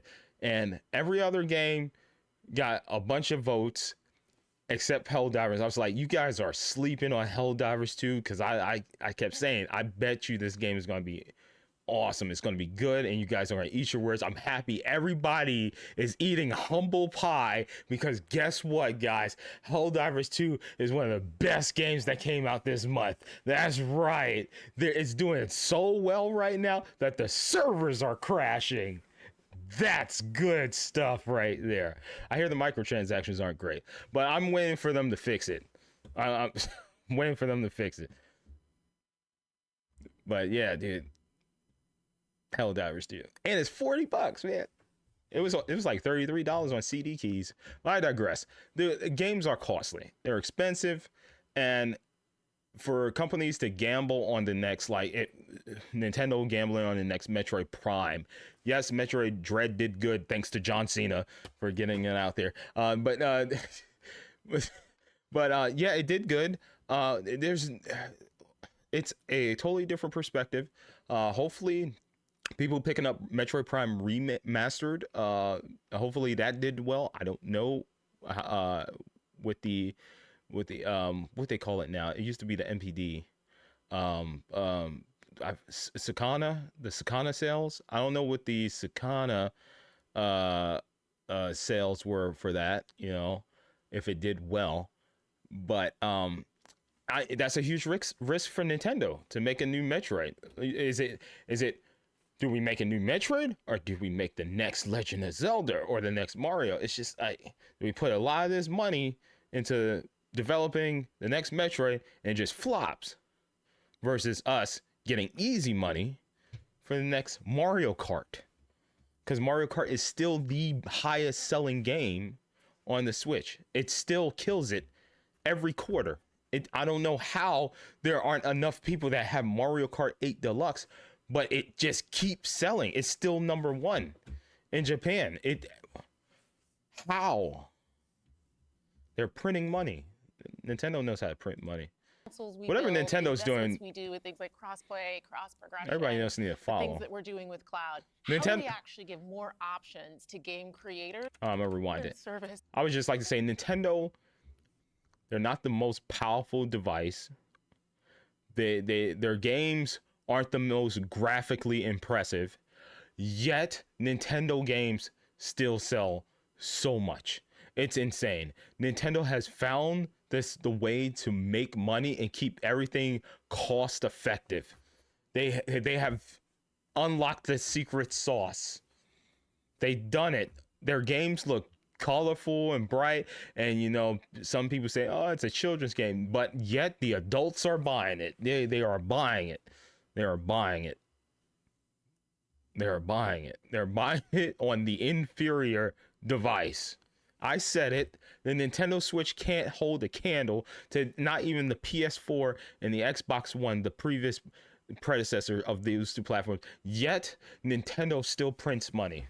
They have done it. They unlocked the code. What I'm trying to say is Microsoft needs to make a Banjo and Kazooie, and Sony needs to make an Astro Bot like Super Mario. Done. Print the money.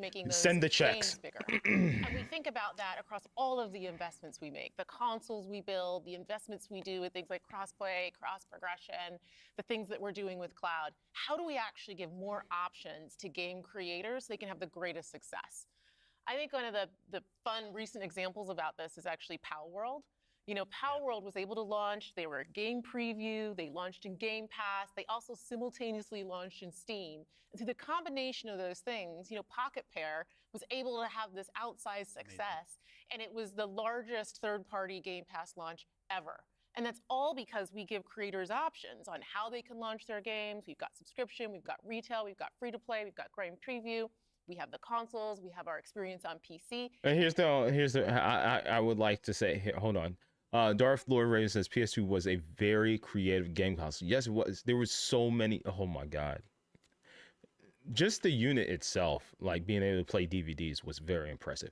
But the library of games on the PS2 was just bar none the best experience a gamer could have. There was such a huge variety of games. They weren't all bangers, but there was a lot of amazing games that came to PS2.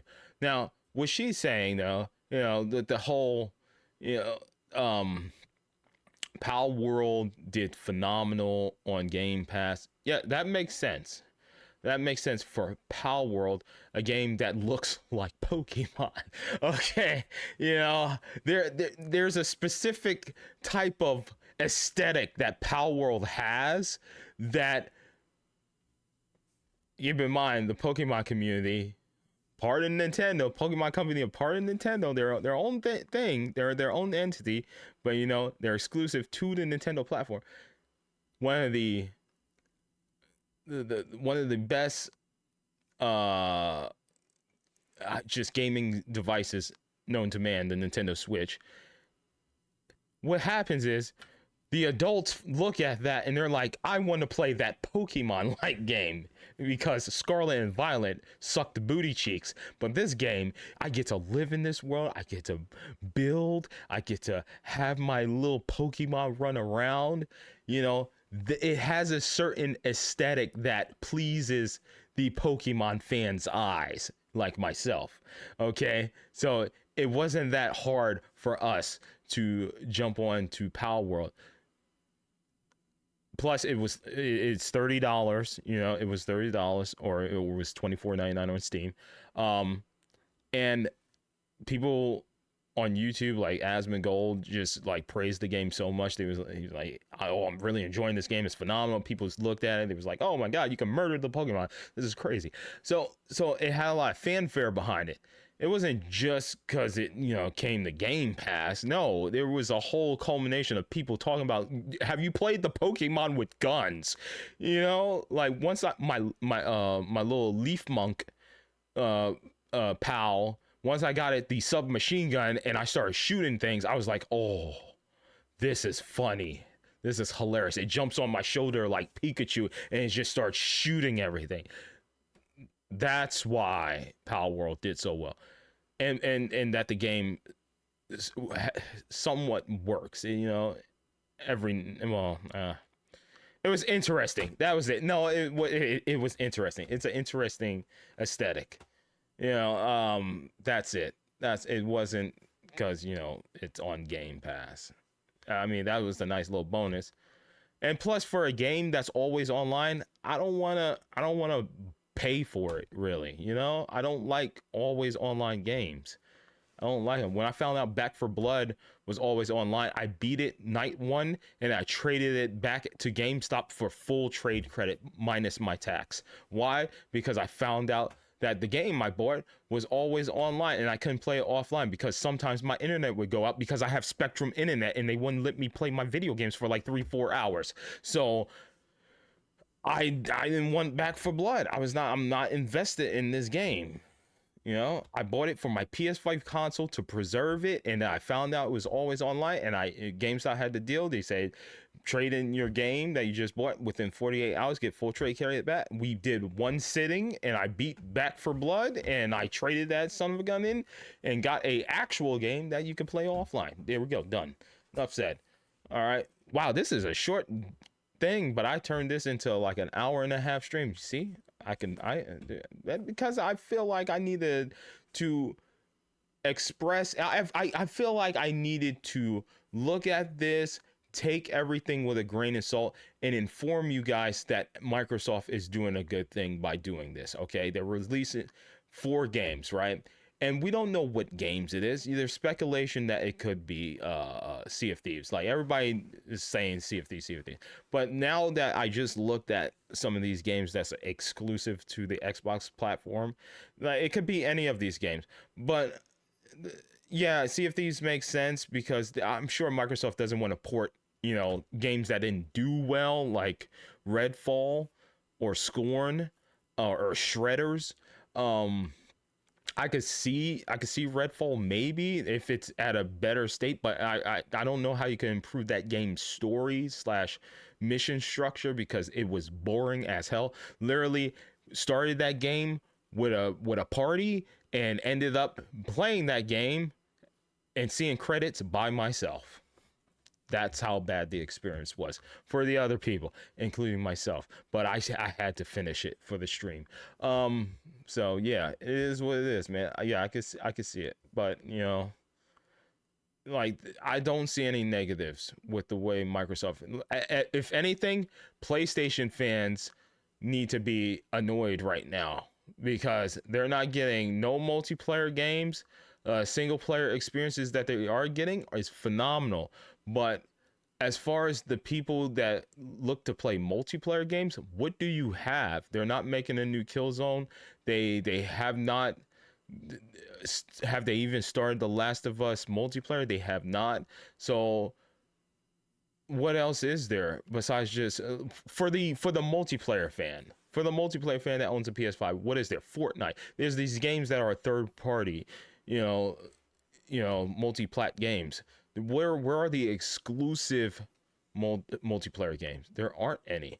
And even the games that are, that do come out that are going to be exclusive multiplayer games, it's not going to have a huge population of people playing the multiplayer, is there? Unless they open it up to Xbox, which is what Microsoft is doing. They care about the gamers. They really do. I really feel like Microsoft cares about the gaming community. They screwed up with the Xbox One launch. It happens. People make mistakes. Nintendo made a mistake with Wii U. Sony made a mistake with what was it? PS3 because there was there was some problems with the infrastructure of the PS3, the system. But people make mistakes. It happens. But Microsoft is doing right by the gamers with this, building the populations for the Xbox community, adding more people to fill those dead, empty servers like we talked about earlier. Like, I don't see, and they're helping fund future projects by selling these multi-plat games to the other companies. So I don't see where the problem is. I don't see it. I think the people that are just like, this ain't right, or that are whining and crying. First of all, why are you crying? It's just video games. Grow up. That's it. Just grow up. It's the way the world works, man. This happens. It's life. Deal with it. Grow up. I mean, why are people selling their Xboxes, man? They're doing stupid stuff like that. Why? Just grow up, man. Shit happens. Get over it. Damn. I could tell some people never took up sports growing up. Because when you lose, yeah, you feel bad, but you work hard, and the next game you have against the other team, you destroy their ass, man. Man, some of y'all need to grow up, man. Grow the hell up. I'm gonna say it, I might get canceled for a bunch of sissies out there bitching and crying. It's a damn shame. Y'all call yourself adults. Grow the hell up, man. Grow up, man. Simple as that, man. This is life. Get over it, man. Who y'all still out here talking about my system better than that system? Meanwhile, I'm over here with both systems, all three systems. Like, what are you crying about? I had a PS5. I traded it to my buddy for a Steam Deck, but I'm gonna get me another. I'm waiting for that PS5 Pro. When that drops. But yeah, man, y'all, if you can't afford all three, then buy the one you can afford and shut the hell up, okay? Because you put yourself in that situation. You shouldn't have even bought the video game console to begin with if you're that hard up on money. Okay? Simple as that. Simple as that. Grow up. This is life. Deal with it. Fanboyism, fangirlism, throw it out the window. It don't exist. It was a stupid thing back then when I was growing up. It's a stupid thing now. You know what? And I used to be a PlayStation fanboy. Used to be a PlayStation fanboy until I grew up. There you go. There you go. Just grow up, man. And they can access all of those Naughty things. Dog has announced And when we Uncharted 1 step remake. back and we just This is look at for the me, performance of our not the platform all remaster, up, a We know remake. it's working. Nice. We're at the highest level of users on console, the highest level of users on PC, the highest level of users on cloud ever. We have double-digit growth rate on PC and cloud, places where we're enabling creators. Now that is scary. That's what you need to be afraid of. All my old heads. All the old heads like me paying for shitty internet like Spectrum. Okay, that's what we need to be afraid of. It's not, oh, they get our exclusives and stuff. We need to be afraid of the cloud people. The people that are like, the cloud is the way to go. Those are ones you need to be afraid of. They're the ones that's going to harm our games because everything's going to be digital or on the cloud. Imagine paying for games. Imagine this, my brothers and sisters. Us old heads. I'm speaking to the old heads here. I'm an 80s child. I grew up in the physical media. I grew up before the internet was a thing. Imagine we're playing our game on the cloud. A big storm comes through, knocks out our Spectrum internet. I'm like, oh, it's cool. I'll just get on my Nintendo Switch Lite Pro 2. Or whatever the hell it's going to be called. Which is also a cloud device. I boot it up. No internet. Oh, I'm like, wait, hold on. Oh no. Oh no, my power's out. My internet's out. Oh my God. I thought my handheld I'd be able to play it, but all my games are in the cloud on my Switch Pro Elite Lite 2. So I go into my drawer, my dusty ass drawer, and I'm saved because there it is, my Switch.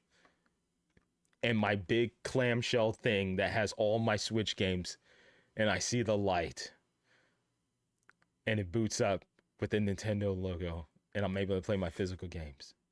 Meanwhile, Tom over there, who's cloud everything, doesn't have a Switch. All he got is all these devices that are cloud gaming. And he's in the dark with no games to play.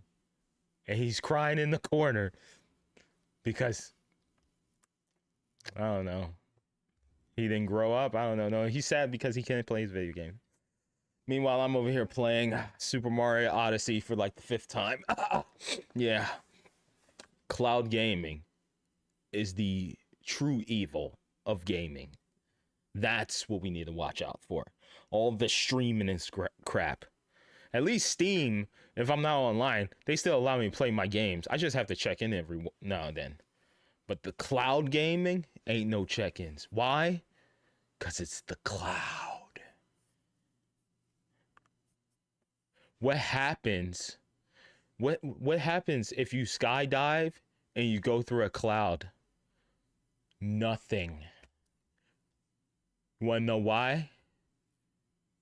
Because cloud is not the clouds aren't solids, man. There's nothing there. Makes you feel empty, right? Yeah. Yeah. Cloud gaming is the dark side of gaming. Cause it's nothing. It's nothingness, man. Yeah. So they could keep their cloud gaming, all that stuff. The only cloud game that I would play is Hideo Kojima's next game. To actually reach new This cloud players game. I would play beyond that. the console ecosystem. And that's why And then we're my Spectrum leaning would go into it out. and doing more because we see all those signals. Or I'll So we're get talking about throttled. the role that hardware plays for creators, for the games and those communities. What about the role that hardware plays for us as a business, for Xbox? When we look at our hardware, it really is, and Phil said this earlier, it's where you get like the most flagship seminal experience of Xbox.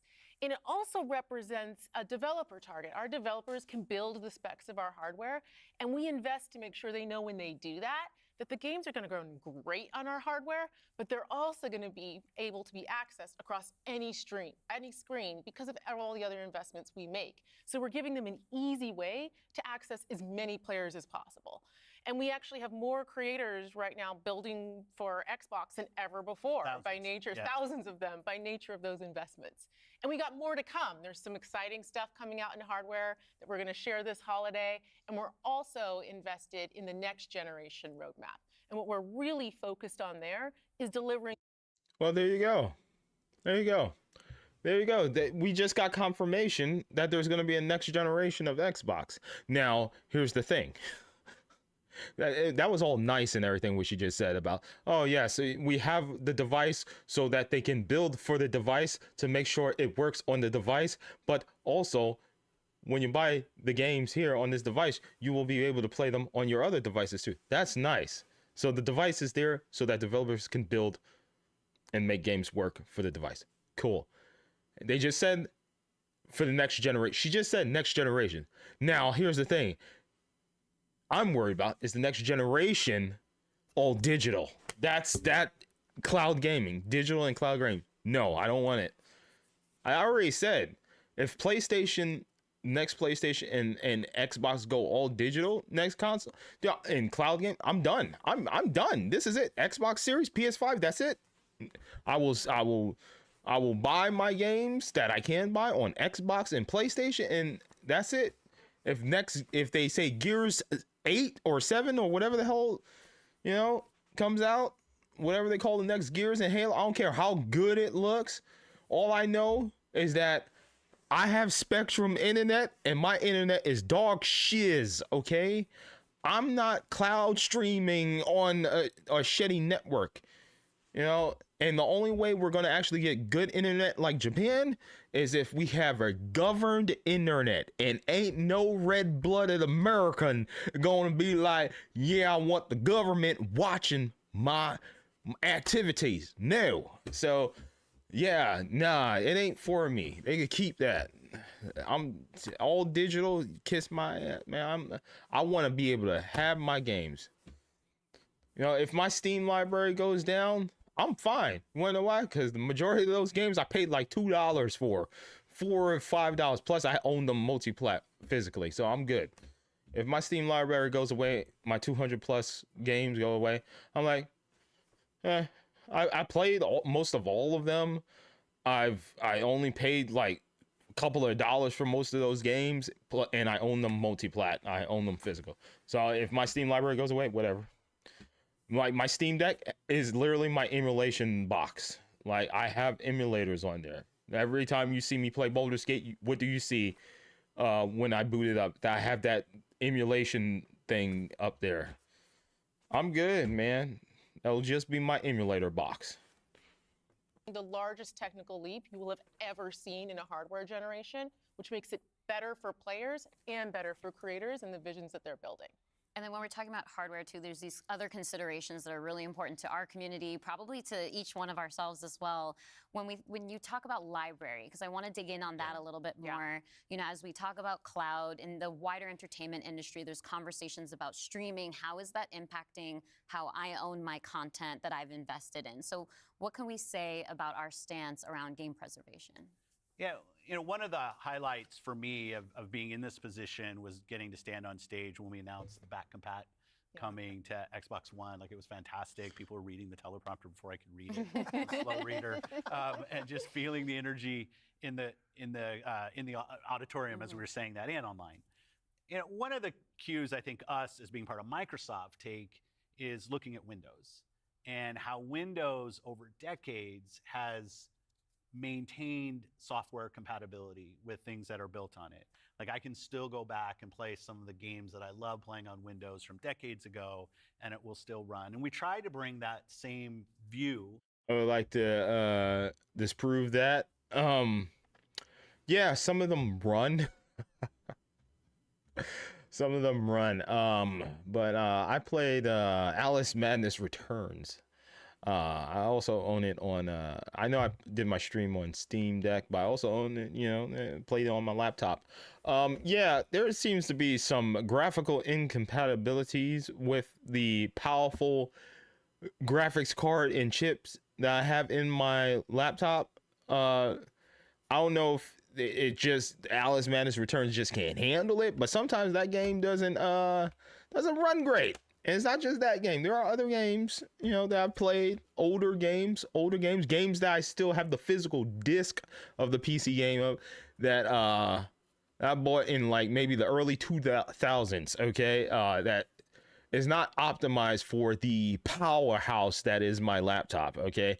There is some games might crash. Hell, I think the original Vampire the Masquerade kind of has some performance problems on beefy rigs. So yeah, I wouldn't say that the current Windows hardware and stuff is great, because Windows 11, oh my God, man, there was a huge difference when I made the transition from 10 to 11, right? Was it 10? I don't even remember. What Windows do I have here? What Windows is this? I forget what Windows I have, because this Windows is not 11. I don't think so. Is it? Oh my God, it's been so long. I can't tell which is which. Is this Windows 11? No, this is old Windows, because my stuff isn't in the center. It's to the left. So this is Windows, whatever the hell this is. 10? Whatever. I don't remember. Anyways, Darth Lord Raven says, you got to love Xbox design. It's compact, not as bulky as a PS5, and not needs a stand. Yeah, I got mine laying horizontally. It's just laying down on top of my PC. It looks good. It's fine. It's a nice big block, big rectangle. It's simple. When people come over, they look at it and they're like, and they don't even think about it. When I had my PS5 and I had a company come over for the WWE events, it's like, what is that? What the hell is that? Is that an Alienware? You got an Alienware plug up to your TV? No, I'm like, no, that's the new PlayStation. That's the new PlayStation. What the hell? Like, man, I remember when the PlayStation was like this. It was like a little sandwich. The PS2, it was like a little sandwich, man. What the hell is that thing? That thing looked like it's ready to go up into space. You feel like you robbed a Martian for that thing. There was a lot of jokes. There was a lot, and I was just like, yeah. yeah. It's pretty powerful though. But the company comes over, they see my Xbox, they're like, oh, okay. So that got a little box on top. Was that a subwoofer? That's a subwoofer. You got a subwoofer there? No, that's not a sub. That's the Xbox. That's the Xbox, man. I remember with the Xbox. No, let me stop. Darth Lord Ray said, 80s child. Excuse me. It's okay. I'm older than you, lol. Turned 46 4 days ago, mate. Happy belated birthday, Darth Lord Raven. I am going for a gaming age 80 as long as I live. Yes, sir. There are still elderly people that still play video games, believe it or not. Some even stream, surprisingly enough. Darth Lord Raven also said, Death Stranding 2 Hideo Kojima's game looks sick. We need to wait another year. Or you could just we do have to wait. Dude, that scene, Troy Baker, man, that fight scene was amazing. To consoles, it's harder in console because the line between what the hardware is and what the game is in consoles is traditionally it's tighter, which makes compatibility, you end up doing these generational compatibilities that we've built. But I will say compatibility, the ability to not only play the games, but my saves are still there with our cloud save systems to try to keep the services up as long as we can so that people can play. Yeah, is Dad, a tenet of my dad's looking at a commercial, and I told you about that. No, you're good. They can't hear you. But I remember showing my dad. We was upgrading his phone because he needed a new phone, and I was browsing some stuff online, and I saw the Subway foot-long cookies and pretzel and churro. Man, that churro, man. I had I don't know if you guys have it, but we have this place called Viva Chicken. And I got my birthday churros because, this month is my birthday. Yo, shout out to me. Yeah. But Yeah, dude, man, I'm thinking about getting that. Should I get the churros bar? Let me get the foot long churro, man. Oh my god, it's like $4, ain't it? It's like $4 or $5. That's not a bad deal. Get that churro, man. Dad, should we get the foot long cookie and churros before you leave? Yes, sir. All right. Well, I'll log into my Subway app so I can get the point. Get that, son. You know what? Yeah, there we go. All right. What we are is Xbox. It's at our foundation. And when we look at future hardware generations and what we're going to support, making sure that we respect, which is the word I use, respect the investments that people have made in Xbox going forward is fundamental. And the fact that you get entitlements when you buy a game from us on both Windows and Xbox also means you have the ability to play that game across a multitude of devices, which I think furthers the compatibility of the games that you own. Can we go back to what Xbox stands for today? I think Last thing I want to say, and we only got 2 minutes left. Last thing I want to say, and I won't pause for the rest of the video. Ain't it crazy how I keep buying multi-plat games, even though I own it on one platform? You see, like, this is crazy, right? I'm sure if, Microsoft was coming out with Hi-Fi Rush on PlayStation 5 and I got my new PS5 Pro, I would buy that game again. Why? Because I freaking love it. I bought Saints Row twice. I bought it on PS5 on launch day, got the deluxe edition, and now I got the day one edition because it was on sale and it had the code in there. It worked. I bought it used, actually, from GameStop. It was on sale, and the code in there worked, so it probably was switched from new to used. But I bought this game twice, and I've also bought Resident Evil 2 twice because I own it on Steam, and now I own it on Xbox, even though I'm also paying for Game Pass, where this game is playable on Game Pass. So there's people like me that'll do that, man. Because look, hey, hear me out here. Hear me out. Sometimes I want to play Resident Evil portably. And I can't remote play if I'm not near my console. So if I want to play Resident Evil portably, I gotta play it on my Steam Deck. And I could change the graphics and make it look superior to consoles, Like, hey. And for preservation reasons, now I got Resident Evil 2 for Xbox. Yeah. So if the systems go down, I'm good. If Steam goes bye-bye, I'm good. I can replay it. we've pretty much covered all of the elements, but That's if you how I could break it justify down my for me. purchase. When you play on Xbox, what we're saying is you're playing on a platform where the biggest games in the world are always going to be. You're playing on a platform where you get to access Game Pass. And all of the games from our incredible range of studios will always launch in Game Pass day one.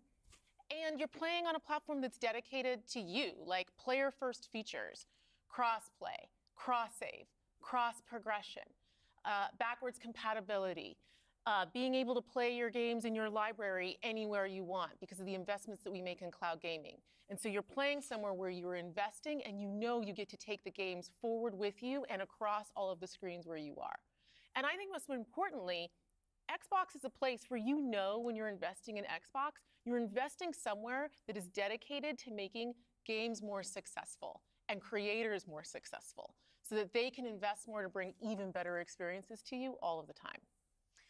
Yeah, just that investment in the studios is so, and we feel that as part of first party with the platform proximity. It's kind of amazing now to look out across all the studios that we've got and just be reminded that we're now one of the biggest development organizations in the industry. What does that mean for players? It means that the biggest games are going to continue to come to Xbox. And this 2024, the year coming up, we've got more than 10 major releases coming up. Great stuff. Hellblade 2. We've got Diablo expansion. We've got Avowed, Ara, the Indiana Jones game. And there's more in development, which I think we're going to be able to share more about at our June showcase coming up pretty soon. Ooh. Well, I guess I should get ready to work on that show. Ooh, Well, thank June you all for showcase. showing up on the podcast There you go. today, and we'll see the rest of you this June. All right. Thanks, Tina. Thank you. All right. Okay. This was great. This is great. This was great. I enjoyed it. I'm just hold on. Let me switch to this display. Boom. I'm gonna switch to that display. Boom. Up JP. We don't want JP. I was listening to music before that. Okay, there we go. Move that over there. All right. Let's see. We got 23,000, 4.1. I'm gonna refresh. I want to see where is that. Okay. All right.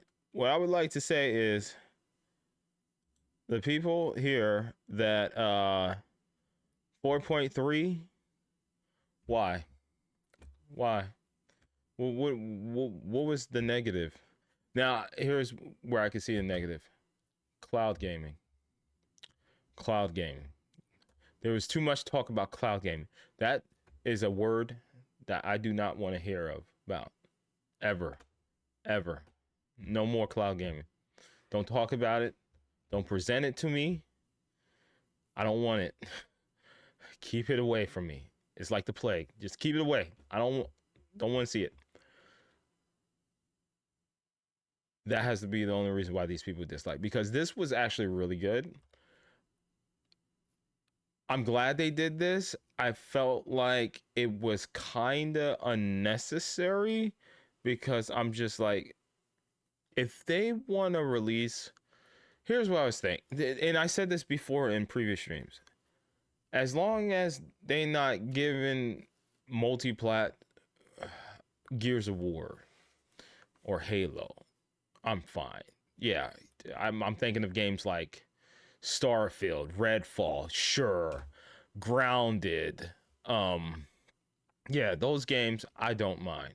Sure. Hi-Fi Rush, yeah, cool. But now, after listening to this discussion of how they want to populate servers for games, you know, increase the population of games, this, I'm like, you know what? Bring them. Bring the PlayStation people to Halo. If it's an older Halo, sure, Master Chief Collection, charge the PlayStation users $100 or something. I don't know. It's a lot of content, so I really think Master Chief Collection is worth the $100 for a PlayStation user. Yeah, buy it. Yeah, just fill my lobbies of PlayStation people that I can destroy. Like that's totally fine. If my matches take like 2 seconds to load, fine. Because we recently, like, when what server went down? It was a game we was playing. Oh, Tekken 8. I couldn't play online for some reason. The servers were down. So during my stream, I jumped into a match of Halo, and it took a minute. It took a minute for the Halo Infinite. It was a 12v12 battle, and it took a minute for it to load. It took like 2 minutes or so. Let these PlayStation people come over here and get destroyed. It's totally fine. Who cares, man? That's free XP. Like I don't want. It's like getting free double XP. Like bring all the PlayStation people over here so they can get manhandled. You know, like while you're at it, rob them. Yes, make them spend $100 for Halo Master Chief Collection, and then let them come into this community and let them get destroyed. That's all that's gonna happen. You give them Sea of Thieves, they're gonna get robbed. They're gonna be in their ship and they ain't gonna understand the mechanics and what to do, and they're gonna get robbed because it's a game of thievery. It's Sea of Thieves. That's it. Xbox fanboys should be like, yo, let's go. Bring them over here. Let them get this work. Simple as that. You know, and then they paying for and helping fund future Microsoft games. Hey, whatever. It's like, man, I'm not gonna get too explicit, but it's like Xbox is the pimp, and the PlayStation users are the ones that are giving us our money, so we can build our empire. So like I said, I'm not a Xbox fanboy or anything, but I'm speaking for the Xbox people now. You know, I'm gonna pretend I'm one of y'all right now. Yeah, let them come. Yeah, let them come. Yeah, sure. Yeah. Where's my money? Pimp named Slipback. Where's my money? Where's my money? Yeah, come help fund my empire over here so we can get the next Gears of War. And the next Banjo-Kazooie and the next Perfect Dark. Sure. Go ahead. Go ahead. Halo Master Chief Collection. I looked at it at GameStop today. It was like $27 used. Sure. Charge them like $80 to $100. I bet you there will be PlayStation people that will buy it. I guarantee it. I guarantee it. They're gonna be like, oh, I finally get to play Halo on a PlayStation platform. Yeah. Let me enjoy the story, and then let me jump online, or let me immediately jump online, and you're gonna get destroyed.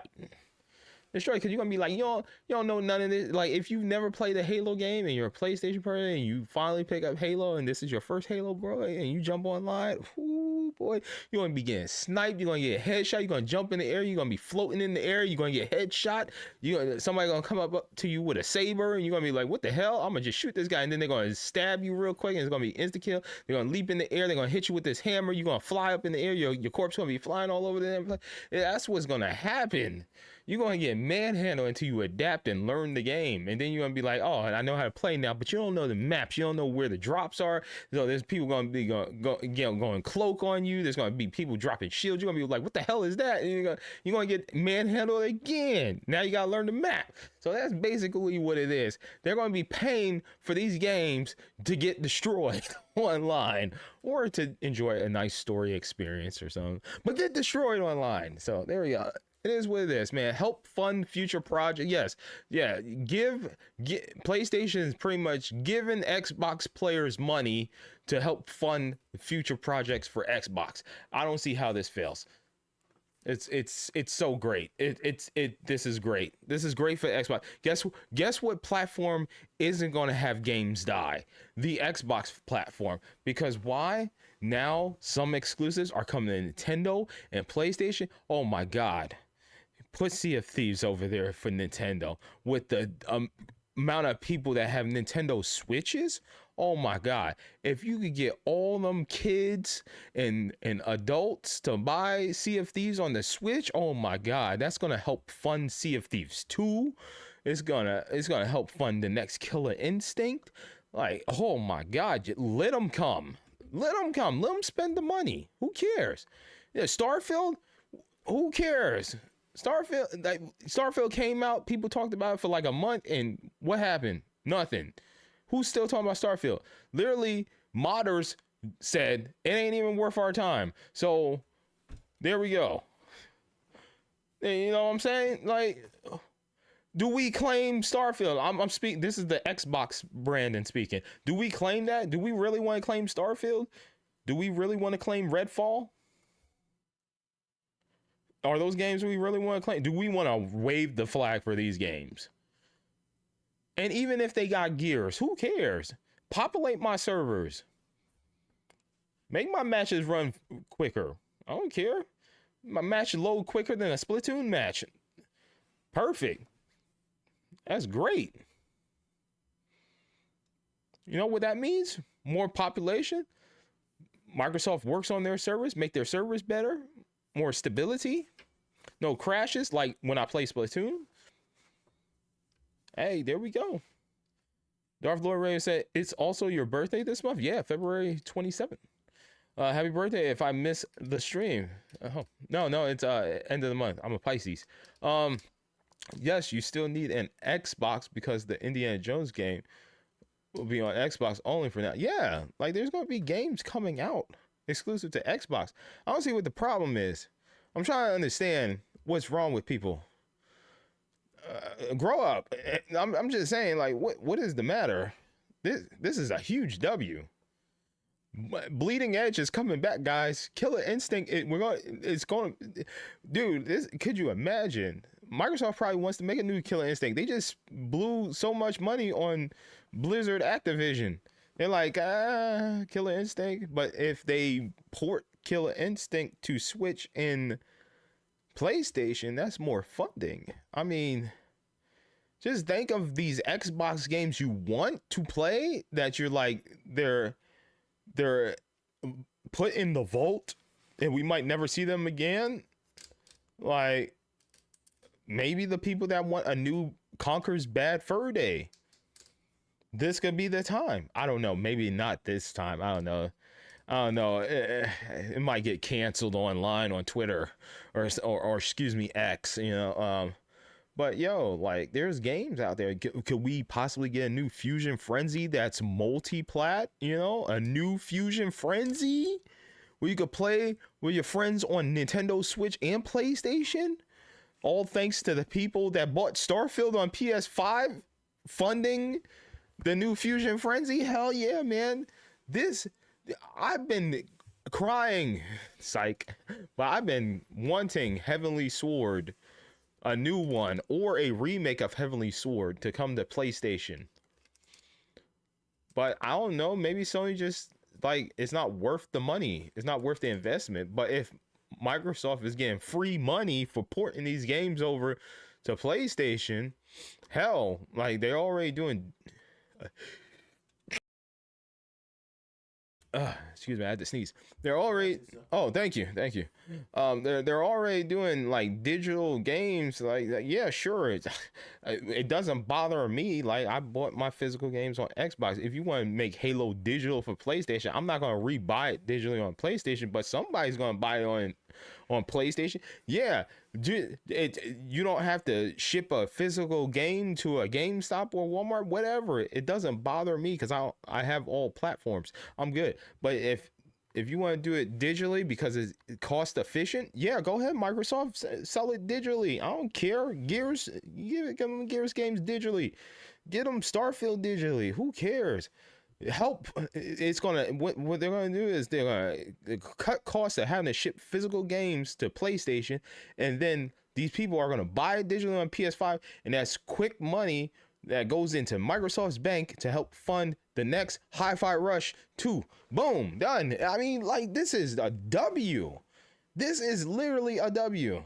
Microsoft is just like, look, they about to make money off of PlayStation and Nintendo. And guess what happened? This is me speaking as if I was an Xbox fanboy. Guess what? That just helps me get more Xbox games. Baby, yes, Banjo-Kazooie coming back. Banjo and Kazooie coming back, baby. Thanks to the funding of PlayStation and Nintendo people. The next Halo, funded thanks to the PlayStation and Nintendo people. Sea of Thieves 2, funded by PlayStation and Nintendo. They're literally paying for our new games.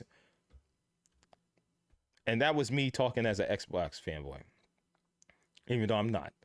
This is so smart. This is so smart. And the fact that they want to do multi-plat too, oh my god.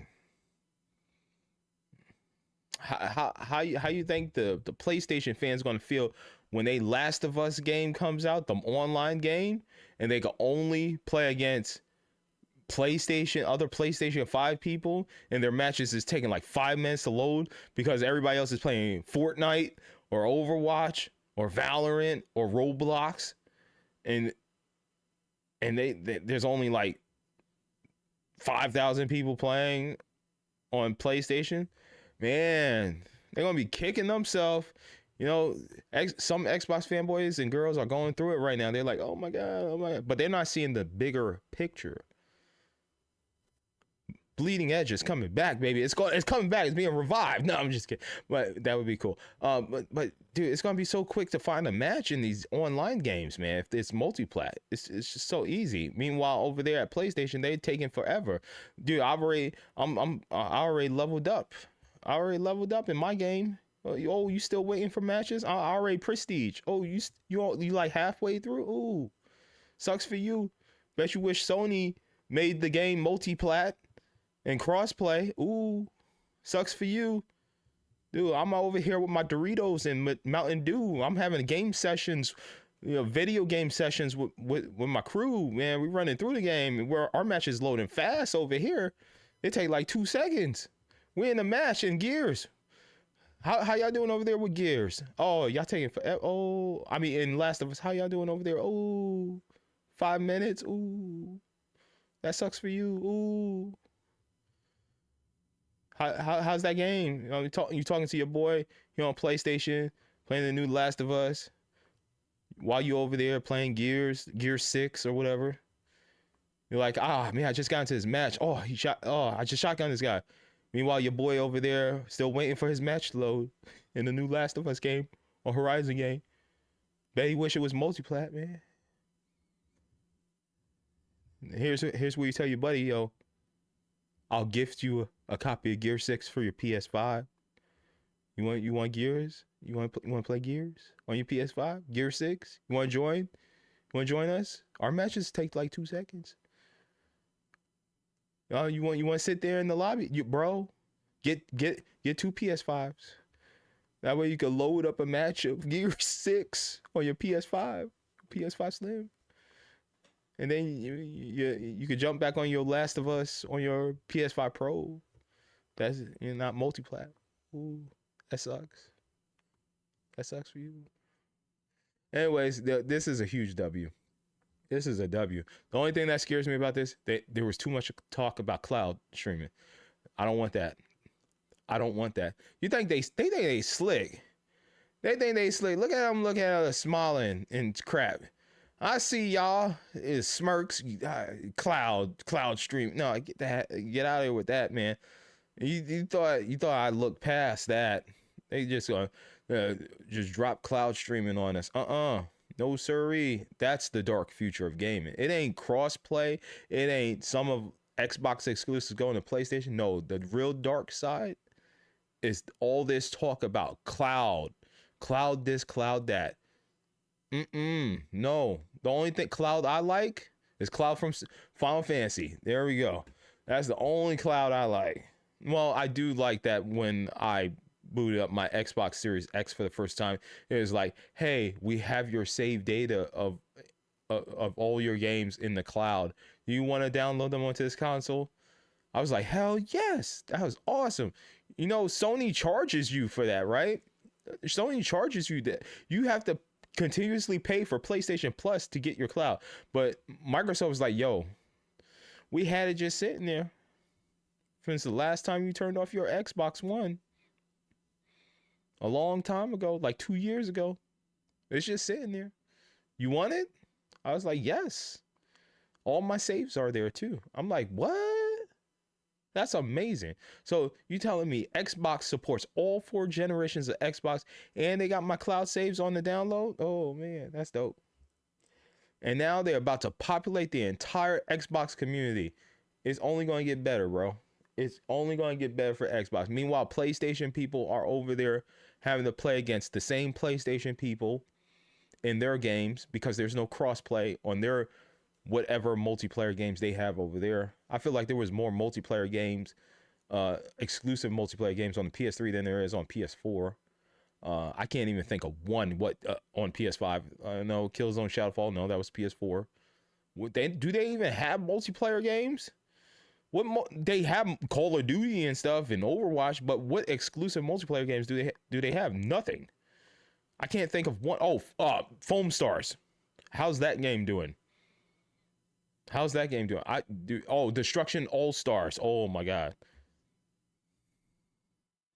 Bet they wish Destruction All Stars was crossplay. Bet the people that love that game wish it was crossplay with Xbox and Steam.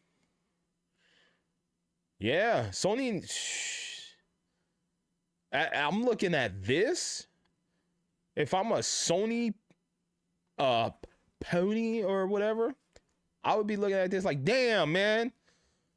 I wish Destruction All Stars had crossplay. Got that and Sony give them freaking make a deal. Give us Sea of Thieves. Get us Sea of Thieves and have Destruction All Stars multi-plat with Xbox, please. I just want to play my favorite game, you know? Because there are probably some people that are like Destruction All Stars. I love this game. It's like Twisted Metal, but it's not really like Twisted Metal. But it's the closest I'm going to get to a new Twisted Metal. But how's the community over there? I bet you it's dead. I bet you can't find matches. I bet you're just playing against bots. Bet you wish you had crossplay.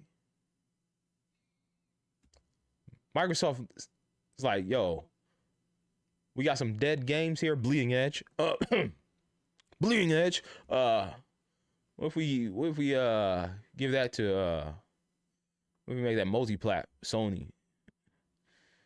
And now I will be there day one, baby. I got my physical copy of Bleeding Edge right there, man. So if Microsoft ever said, yo, Bleeding Edge, free to play to PlayStation and Nintendo Switch, I'm gonna be like, let's go. I'm ready to get my achievements. Yeah, I can't wait, bro. Darth Lord Raven said, I don't think Starfield will come to PlayStation soon. I don't care. Yeah, I've already bought the game and played it. It's nothing special. It really isn't. And the people that are like, it's a God's gift to humanity is that's what they tell themselves to sleep at night. They don't play enough games. They don't play enough quality games to understand that there are way better games. I had more fun playing The Outer Worlds, which is by former Fallout New Vegas people, okay, and playing Starfield. Fallout New Vegas team made their own spin on a intergalactic space Fallout type game, and it was freaking phenomenal. And then the Bethesda now tried doing that, and it sucked. It sucked for me compared to that game. I would have rather replayed Outer Worlds. Tell you the truth, I would have rather replayed that. But yeah, man, this is a W. I would give this updates on Xbox business. I would give it a 7 out of 10, mainly because I could have sworn I heard cloud streaming 3 times. I docked them 1 point for every time I heard cloud streaming, because that's what I'm afraid of. That's what we need to talk about. Forget. Okay, well, we need to switch it now from, okay, yeah, we're cool with games going to PlayStation. Now let's go back to when y'all was talking about cloud game. That's what we don't want. Okay, that's it. Now, no cloud streaming, no cloud game. No. Spectrum is not, my Spectrum internet is not built for that. Okay, that's what us gamers need to stand up and voice our opinions on. Now that, Phil and everyone here, Miss Bonds, Miss Booty, I'm sorry, ma'am, I don't know your name. I don't recognize you. I'm not familiar with you. But now that they have calmed us down, say everything is all right, they whispered cloud streaming in our ears, and we immediately got terrified. That's what we need to stop. That's the true fight. That's the true battle. No cloud streaming. No cloud, no all digital future. The kids that are growing up since the Fortnite days, they're fine with it. Us old heads, we need to combat that. We need to combat that. We need to Mortal Kombat. We need to fatality that, because that's what we don't want. The only device I want to buy digital games for is my Steam Deck, because I love Mr. Gaben. Praise Lord Gaben. He's taking care of me games at deep, and I mean deep discounts, and games that I've had for years since I was in high school. It's still there. But when I buy a physical system, I don't care if Xbox moves to like a Fire Stick type device. It better support cartridges or something. I don't want to buy. The only people that can get away with is Valve. Why? Because I don't have to restart my entire library. Oh my God. Xbox supports all 4 generations. But here's the thing. If they do decide to do a streaming box, will it support all 5 generations of Xbox? You see, okay. See, they almost got me. I was thinking about it because they we support all 4 generations. But then if they come out with a Fire Stick or whatever type Xbox that's all streaming, I'm like, you don't support your generations anymore. So now backwards compatibility is going to be out the window. Or maybe they'll come out with 2 devices like they did with the Xbox Series. One that's digital only and one that's physical media. I don't know. I'm a little concerned. That's the most concerning thing. What are the next iterations? What are the new generation systems going to be like? The PS6 and the Xbox Sex, the Xbox Triple X. Yeah, that. I wonder what that's gonna look like, man. I don't want it. No digital, no cloud gaming. Horrible. Too much cloud gaming talk. Now, everybody voice your opinions online. Was it all right? We're fine with the Xbox games going to PlayStation, but stop talking about this cloud game. We don't want that. Now we need to rise up again. Now we need to rise up with Sony. Now that Sony is a part of us, now the Xbox community. Now that they're part of the Xbox community, now is the time to unite the gamers. And we need to unite with Nintendo and PlayStation. And we need to let these companies know that we do not want digital game. We do not want an all digital future. We do not want streaming. We do not want cloud gaming. It is time. And maybe that's Microsoft's move. They're like, haha. Maybe they know something about Sony. Maybe they know that Sony is really pushing for an all digital future. Maybe. But Microsoft is good. Like they're just one division of Microsoft. Keep in mind, Microsoft is a whole entity in its own, man. Microsoft is Windows. Like the gaming is just they're a side hustle. There's a lot of. Have you heard of the computer, the personal computer?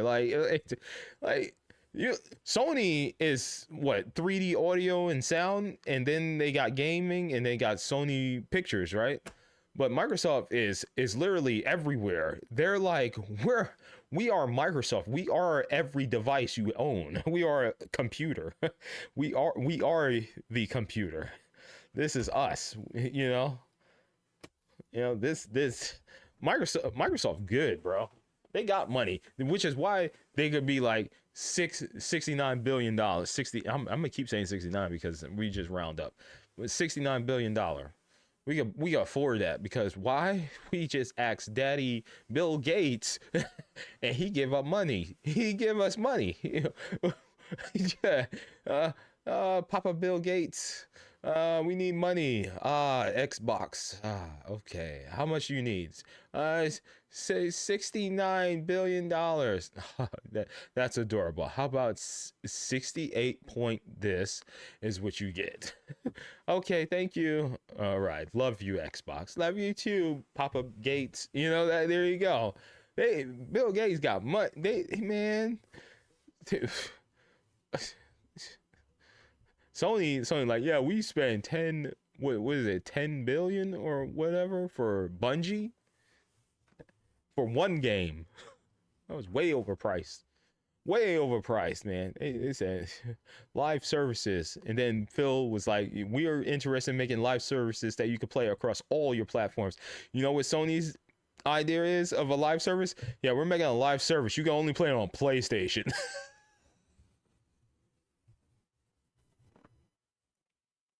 Meanwhile, Microsoft is like, yeah. Every time PlayStation try to make a move, Microsoft just thinks of that day where Sony threw shade at them and was like, this is how we trade our PS4 games with each other. Here you go, friend. Thank you. And now Microsoft's like, oh, y'all coming out with live service games? Well, guess what, Xbox community? We're making live services where you can play across all your platforms in cross-play and cross-saves and cross-progressions. Sony? Hold my beer, Sony.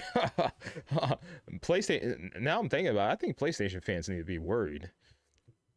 I mean, Sony spent a lot of money on single-player games. A lot of money, and they don't release them. Matter of fact, what exclusive game did Sony release last year? Spider-Man. What else did they release? Hold on. Say what you want about Microsoft. They released Forza Motorsport. They released Redfall. Keep in mind, Redfall wasn't that great. They released what else did they release? Was Redfall last year? They released Starfield exclusively. Now, keep in mind, they did buy Bethesda. They did kind of cheat. It wasn't developed. They did help develop. They did. They did help develop. Yeah, they did. So yeah, Microsoft released like three plus games last year. I think Sony released like 1 or 2, right? What the hell going on over there at Sony? Hold on. What's happening at Sony is the question. Yo, where are the Sony games at? I'm actually, hold on. Okay, now the PlayStation fanboy in me is coming out. Where are my games at, yo? Wait, hold on. I just realized something. Spider-Man and what else came out last year? PlayStation exclusive.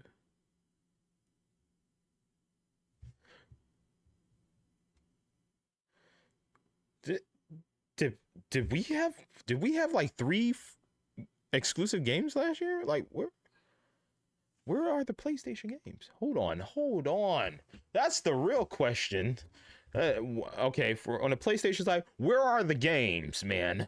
Where are the PlayStation games? Foam Stars is turning into the Redfall of this year. Okay, like that. People are like, what the hell is this? Like, what I'm hearing from the Foam Stars community is that, boy, it sucks shooting these guns and having to reload, where in Splatoon all you have to do is just go into the ink and you replenish, but having to reload sucks. And then the micro transactions I hear is egregious in that game, whereas in Splatoon all the customization is free. So like hey, I don't think Foam Star, they so happy that they put that on PlayStation. It turned into the new Destruction All Stars. It came and it's gone in like a wet fart. Matter of fact, Foam Stars died quicker than Destruction All Stars in my opinion. Ain't nobody else talking about that game. You know what the big game that came out for PlayStation is? Helldivers 2. Let's go. And the callback to Helldivers 2. Let's go. I'm so happy that game is doing well, man. I told you all. I told you. Darth Lord Raven said Foam Stars is a chaos. It's nice they gave it for free. Played it only once. You see? Darth Lord Raven says, okay, mate, thanks for your honest opinion. You're welcome, guys. You guys are so welcome. I'm glad I reacted to this. I was literally about to just like look at my list of people. I think RGT reacted. Jeff Gersman, I think, reacted. I was looking at my list of people that reacted. Player Essence reacted. I was just going to copy one of their streams and just post it into my community tab. But I was like, you know what? I've talked about this in the past, and I feel like I need to update myself, my community, personally speaking, and give my thoughts about it. And I think I have the longest stream out here and the longest discussion of this topic. As far as like reacting to this and giving my thoughts and opinions about it, but I feel like I hit some good points, man. I wasn't all technically speaking, you know. I didn't use big words, you know. I use simple words so that people can understand me and where I'm coming from. I didn't try to throw some weird, you know, big words in your face and so that you have to Google it or anything. I felt like I'm like the common man's person to discuss these topics too, you know. So like, yeah, I appreciate you guys for coming here and watching my stream and, you know, me giving my simple man thoughts on this on this topic. But yeah, I'm just like, hey, this is a huge W for Microsoft. Like I said, there's a lot of games in the Microsoft house that's in the vault, and if they want to port Hi-Fi Rush, you know, like port some games that will actually sell. Don't port Scorn. I don't think Scorn's going to do well. I know I mentioned that game, but don't port that. Yeah, put Hi-Fi Rush, put Sea of Thieves, Grounded, Killer Instinct. These games will do well on Nintendo and PlayStation. And then help fund future projects for the Xbox community, because I know a lot of people want a new Banjo-Kazooie. This could be one of the only ways we get a new Banjo-Kazooie, because Lord knows that, you know, then people aren't buying too many games like they used to back in the days, man. So if Microsoft's like, yo, we could just port these games, it's easy, it's cost effective for us, let's just do it, you know. And then hopefully maybe, you know, Sony will port some games over here. I don't care. I'm not holding my breath, but it is what it is. As long as they, you know, they're helping fund the development of new Xbox games, or games sitting in the vault, like a Cameo or something. Like get the Toys for Bob Toys for Bob team to make a new Cameo or something. Like that would be dope. A little bite-sized project like Hi-Fi Rush. Cameo 2, here you go. Xbox Digital. It's $20, $25. We developed this with the money we got from Sony and Nintendo. It was so easy. Ghost Wolf said, me too, glad you did your own thing. I wouldn't want you to copy someone else. Yeah, I sometimes, like, on a topic, I'll just like copy somebody's video and be like, hey guys, you watch it, but I was like, I'll discuss this, and it worked out. Ooh, Hyphonics is online. Yeah, man. I'm streaming what am I streaming tonight? What's going on? What we doing? We're playing Pal World, right? Oh, what? That is not my channel. We are playing Pal World. All right, so tonight I will be playing some Pal World.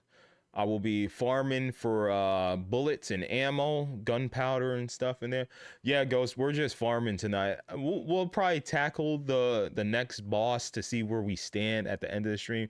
But right now, I just want to farm for a little bit, farm some ammo and whatnot, and then we'll tackle the boss and see if we could beat him. It'd be awesome if we could beat the next boss tonight. There's only 5 bosses in the game. We knocked out 2. There's 3 left. So and I'm close to filling out my PAL deck. Excuse me. I almost got my 90 pals. So I'm almost done getting all the achievements. All that's left is the 90 pals and the 3 bosses. So yeah, we'll just do that. We'll do a little bit of grind. I'll get some gunpowder, catch some new pals, and yeah. And then tomorrow Tekken 8. So let me split the stream, and then we'll start that up here shortly. Darth Lord Raven, Cloud Gaming. I'm an IT system engineer. I don't want cloud gaming, as cloud technology is powerful, but what if there is no network? I want to have things run locally. Exactly. Darth Lord Raven, Sony, only Spider-Man 2 was their exclusive. There wasn't any more. There wasn't. And what is this other game that I'm thinking of, man? I can't. Hold on. There was another game. Oh, by the way, I might as well do this. We have a poll. We have a poll right now. If you guys want to go ahead and vote, there's a poll going on right now. Which game are you picking up / are interested in? For the remainder of February. That's what I meant to say. For the second half of February, we got Mario versus Donkey Kong Switch, and I saw this coming. I literally saw it. I said it because I posted this in the chat. In the community tab last night when we played Baldur's Gate at the end of the stream live. I said, I wonder how Mario versus Final Fantasy is going to do in this polling. See, people last night got to vote early, and so far we got 5 votes in, and Mario versus Donkey Kong and Final Fantasy are tied. I knew it, because what did I say? I said some of the people that watch my channel love Nintendo games. Even though I haven't streamed a Nintendo game in a minute, they love Nintendo games, and they're still here, and they voted for Mario versus Donkey Kong Switch. Lex Lewis says, I'm late. Yo, no, you'll possibly be early for the Pal World stream. We're about to stream that here in a little bit. I'm not going too late tonight, Ghost. I'm probably going to go for like 2 hours on Pal World. So yeah, 40% is Mario versus Donkey Kong Switch. 0% for Skull and Bones. Makes me wonder if people that played the beta said nope, I'm not getting Skull and Bones, and said nah. Like Terminator Dark Fate has 1 vote, man. Skull and Bones has 0. There is 1 person excited for Terminator over Skull and Bones, bro. What?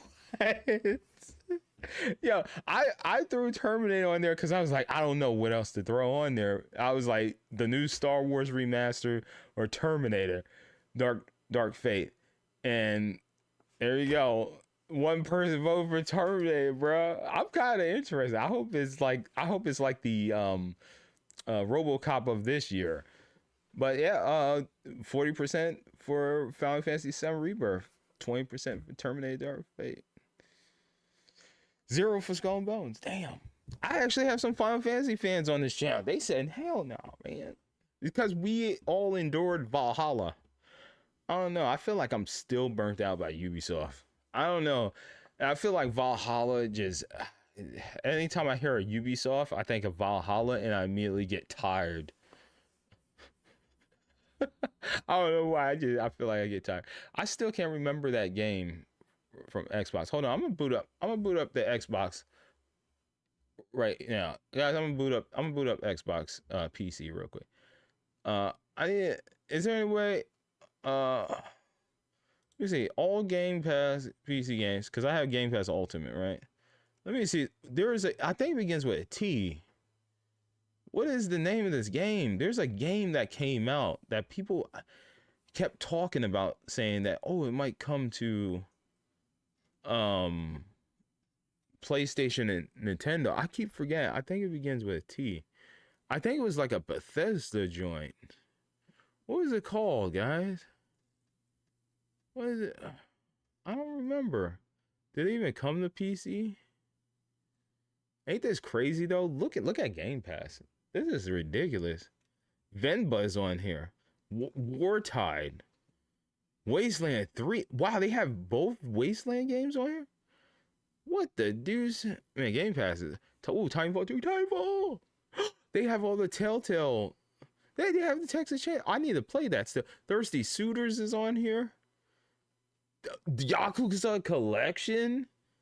Outer Worlds. We were just talking about that. They have both the Evil Within game. Dude. Shredder's Revenge is still on here.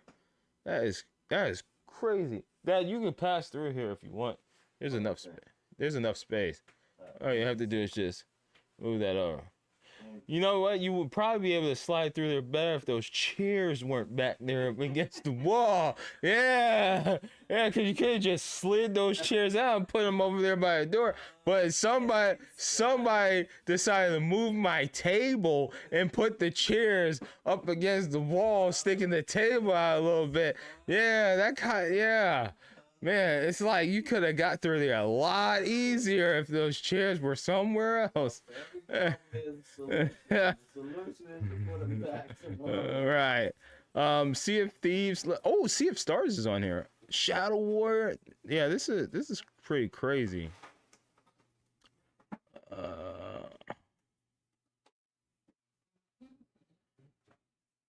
Yeah, I cannot remember this game, man.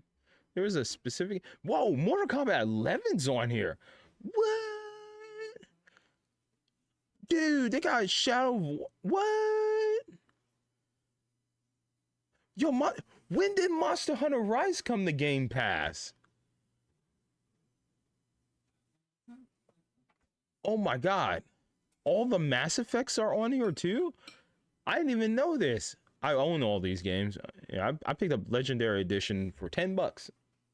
And I own the other ones on PC to play on my Steam. Here, let me get it. Hey, yep. Dude, that's crazy. What? Like a Dragon Ishin is on here? Liza P? The man who erased his name is on there? What? Dude, this is crazy.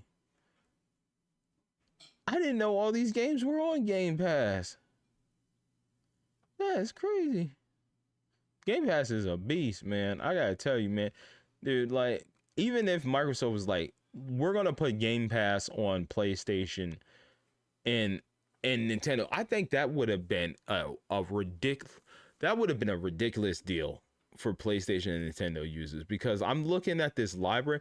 Microsoft would have had to talk to each and every one of these third-party companies and be like, yo, are you cool with your game still being on Game Pass? Because I'm paying 60. Okay. No, this is, oh my God. Who has the time to play all these games? Oh my God. I'm so happy I'm only paying $16 for a couple of games that I'm going to play a month. Yeah, I'm totally not going to play all these games. It's too many games. Like $16 is a great value that I'm paying right now, or 17 or whatever the hell I'm paying for Game Pass.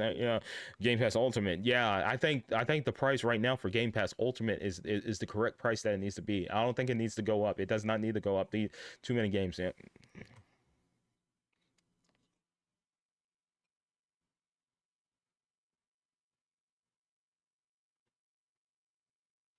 Oh, Cocoon.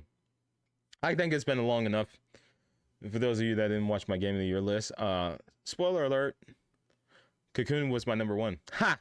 Yes, suck it. Tears of the Kingdom, Baldur's Gate, Spider-Man. Yeah, I put Cocoon up there. Why? Because it's a game that's short, doesn't overstay its welcome, and it's a game. And it's fun. And guess what? You talking about Baldur's Gate, is a game we haven't seen in a while. Cocoon is a puzzler that we haven't seen in a while. I have not played a puzzler like Cocoon in ages. So shut up, Baldur's Gate fans. Shut your mouth. Know your role and shut your mouth. Cocoon is my Game of the Year game of 2023. Yeah, shut up. It's a phenomenal game. You should play it. Oh, Bleeding Edge is on here. Damn, I'm still annoyed by that. I can't play Bleeding Edge. So yeah, I couldn't. Yeah, I can't remember the game that was on there. I can't remember the game. I forget who made it, man. Damn it, man. Hold on. Let me just do something real quick. If you guys have any last thoughts, hit me up. Let me know. What would you guys think of the showcase, or the showcase, the podcast of Xbox?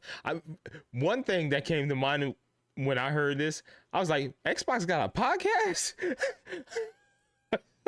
Hold on, because I listen. Sometimes I listen to my podcasts on Spotify, or I watch it on YouTube. I'm like, yo, Xbox. I didn't know Xbox had a podcast. I'm like, for real? Does Sony have a podcast? Does Nintendo have a podcast too? Like, how would the Nintendo podcast go? Whoa, my God, was Reggie Fils-Aimé on the podcast for Nintendo? Now I want to know, do these other companies have a podcast? I'm gonna subscribe to the Xbox podcast. I actually want to hear, like, I get to hear Phil Spencer and whatnot, Sarah Bond, Matt Booty. I'm down. Hell yeah, man. Yeah. Let me hear the podcast. I'm down. I don't know. I didn't know that. Yeah, you too. Like, everybody talking about the whole PlayStation 4 games, Xbox thing. I'm like, what? Xbox got a podcast? What? That. What? When I was watching the Spawn Wave, because I watch it every day when John uploads it. I'm like, he said Xbox has a podcast? What? They got a podcast? So now I gotta subscribe to them one, because I'm like, yo, what if Phil let something slip about something? Like, hey, Perfect Dark, exclusive to the podcast. We're gonna announce it here on the podcast, exclusive. So tell your friends that, hey, I just announced that Perfect Dark is officially coming out in 2025, around the time that Grand Theft Auto 6 is coming out. Yeah, we're gonna compete. We're going all in. We're all in. But yeah, I'm like, yo, they got a podcast. Xbox exclusives 2020, I think it was 2022 list.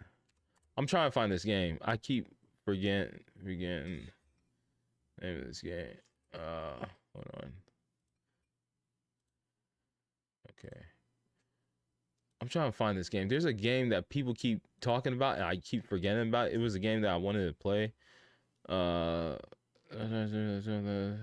Rancher. Crossfire Starfield. Nope, that's not that one. All right. Shoot.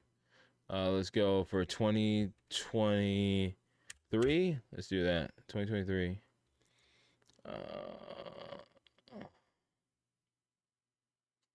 Let me see. Trying to find a list of the games. Where Resident Evil, Star Wars Jedi. There was a game that people keep talking about, saying that it might come to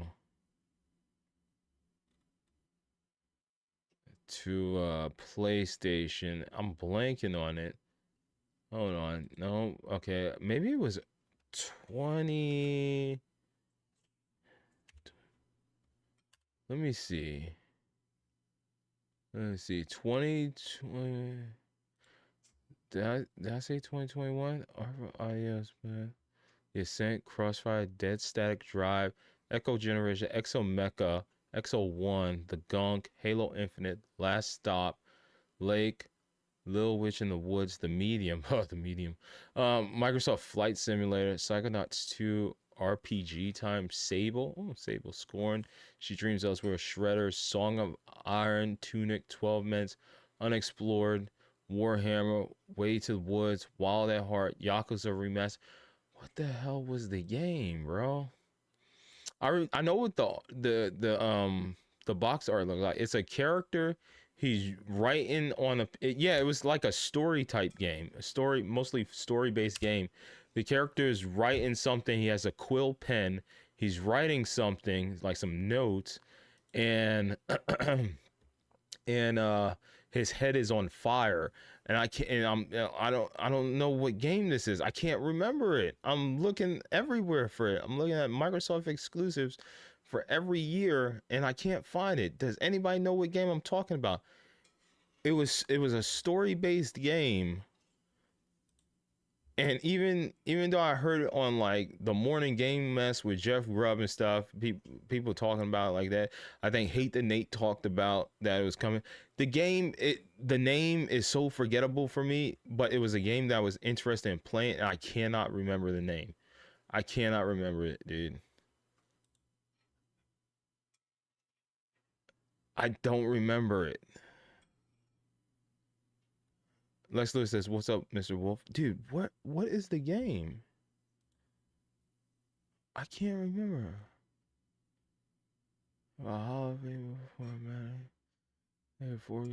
Ascent, Dirt 5, Stalker 2, Hitman 3, Psychonauts 2, Vampire the Masquerade, Everwild, Chorus, Scorn, Scarlet Nexus, Cyberpunk, Gears 5. You guys are probably like, what is he talking about? Dude, it was a game. I think it was by id Software. Yes, it was by id. It was by id. It wasn't by Bethesda. It was by id Software. Okay, I'm slowly putting the pieces together. All right, Xbox exclusive, id Software. You guys are gonna be like, oh, I remember that game.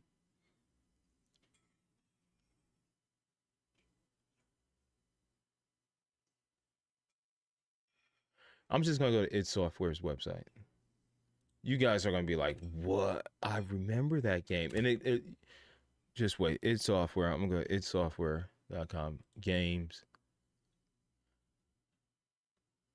Ancient Gods. No, was it id Software game list. Dude, I am totally. Maybe it wasn't id Software game. I know it was by a company that has never made a game like this before. And when it came out, people were like, when the news was coming out that they were making a game like this and not something similar to what they normally make, they were like freaking out. Dude, I cannot remember this game, dude. I'm just gonna look up. Hold on. Game releases. When did Hi-Fi Rush come out? Hi Rush came out last year, right? Game releases. It came out like in October or something. How is nobody know? Horizon Forbidden West Burning Shores was also exclusive. Yeah, it was. Dude, I'm talking about Microsoft exclusively. you got just wait. Once I remember the name here, you guys are gonna be like, oh, that game. I can't believe none of y'all are figuring this out.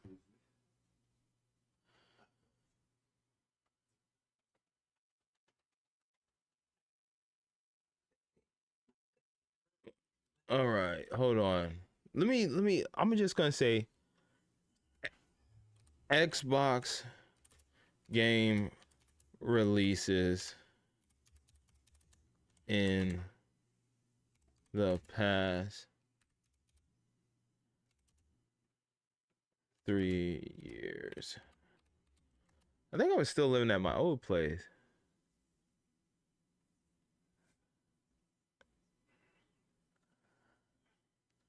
Yeah, man. Oh, man. I cannot believe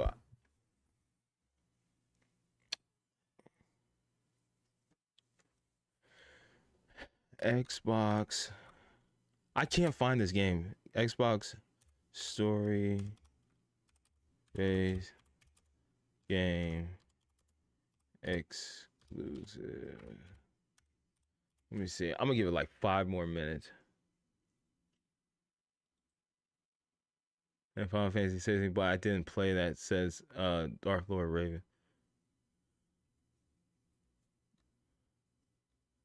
Hellblade 2, Hellblade, Gears 5, Soma, Plague Tale, Life is Strange, Dusk Falls, Immortality, Yakuza Like a Dragon, The Forgotten City, The Medium, Halo Infinite, Psychonauts 2, Marvel's Guardians of the Galaxy, Pentiment.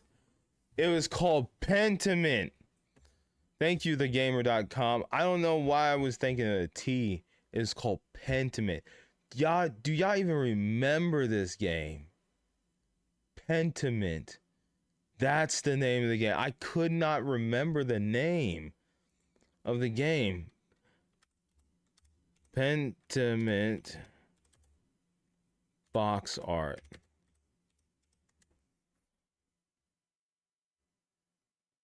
And my computer moving slow, bro. There you go. See, I told you guys. See, I even me describing it, I knew what I was talking about. It's a guy. He has a quill pen. He's writing on this, and his head is on fire. You know, with like, or maybe it's on fire with creativity. It's Pentiment. Do y'all remember this game?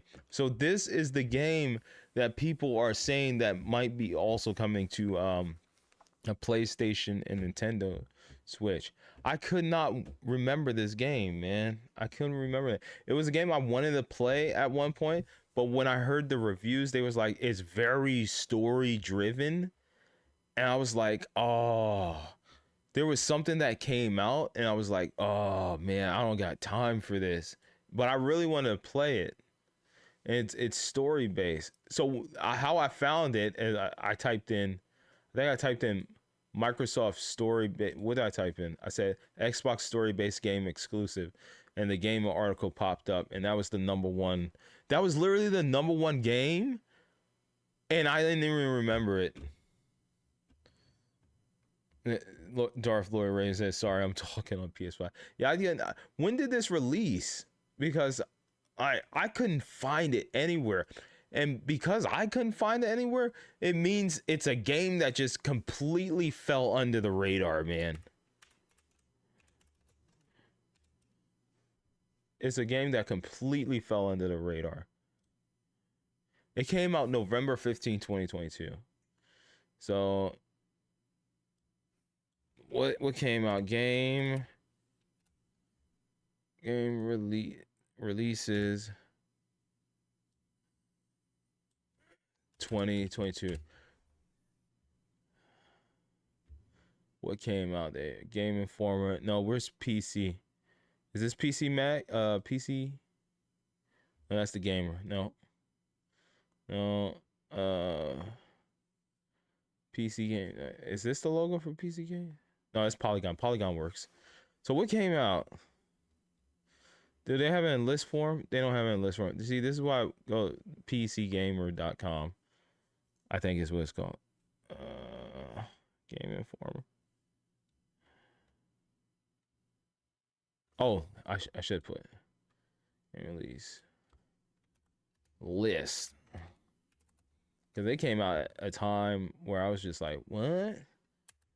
Oh man, my computer moves slow, bro. It moves there. Did it even search? Every game released 2021. There we go. Oh no. Oh no, it's slow. My computer is slow. And this is why we can't have cloud stream. This is a fine example of why we can't have cloud streaming. Oh, there's PC Gamer. There we go. There's my peoples. There we go. Because they always have the nice breakdown list. And they don't have the nice breakdown list. Dang. Oh, these are biggest games. So Gotham Knights, Call of Duty, those were the biggest games. Something came out and it distracted me. Okay, Sonic Frontiers, no. Pentiment came out. That one. Something came out. Double Me, Evil West. You know, I have Evil West. I have not even played it. I need to play that. No. December? Callisto Protocol. Oh, that's probably what it was. So I was preparing myself for the Callisto Protocol. And I didn't get it because I heard how trash the game is. Well, I heard people seriously didn't like it. I ended up picking up Need for Speed Unbound. So what in October did I pick up and say, I'm skipping Pentiment? So Overwatch 2 came out. I definitely played that. I didn't pick up No More Heroes. I should have picked that. A Plague Tale Requiem. Yep, that was a game. That was a big game for me. I got highly addicted to Marvel Snap. I was posting nonstop in the community tab about my Marvel Snap matches. Persona 5 Royale came out. I feel like there was something else. Was it Sackboy: A Big Adventure? PlayStation platformer comes. Maybe it was Sackboy. And then I was streaming Call of Duty Warfare 2. And then I was probably playing something else. I feel like there was another game that I was playing that took all my time. Maybe it was an older game. Yeah, I don't know. But yeah, I definitely streamed Call of Duty and A Plague's Tale. Oh, yeah, Saints Row. Nah, but we finished Saints Row pretty fast. Yeah, I don't know what it was. I don't know.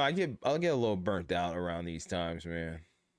I got a little burnt out. What was December for 2022? How did we end that year?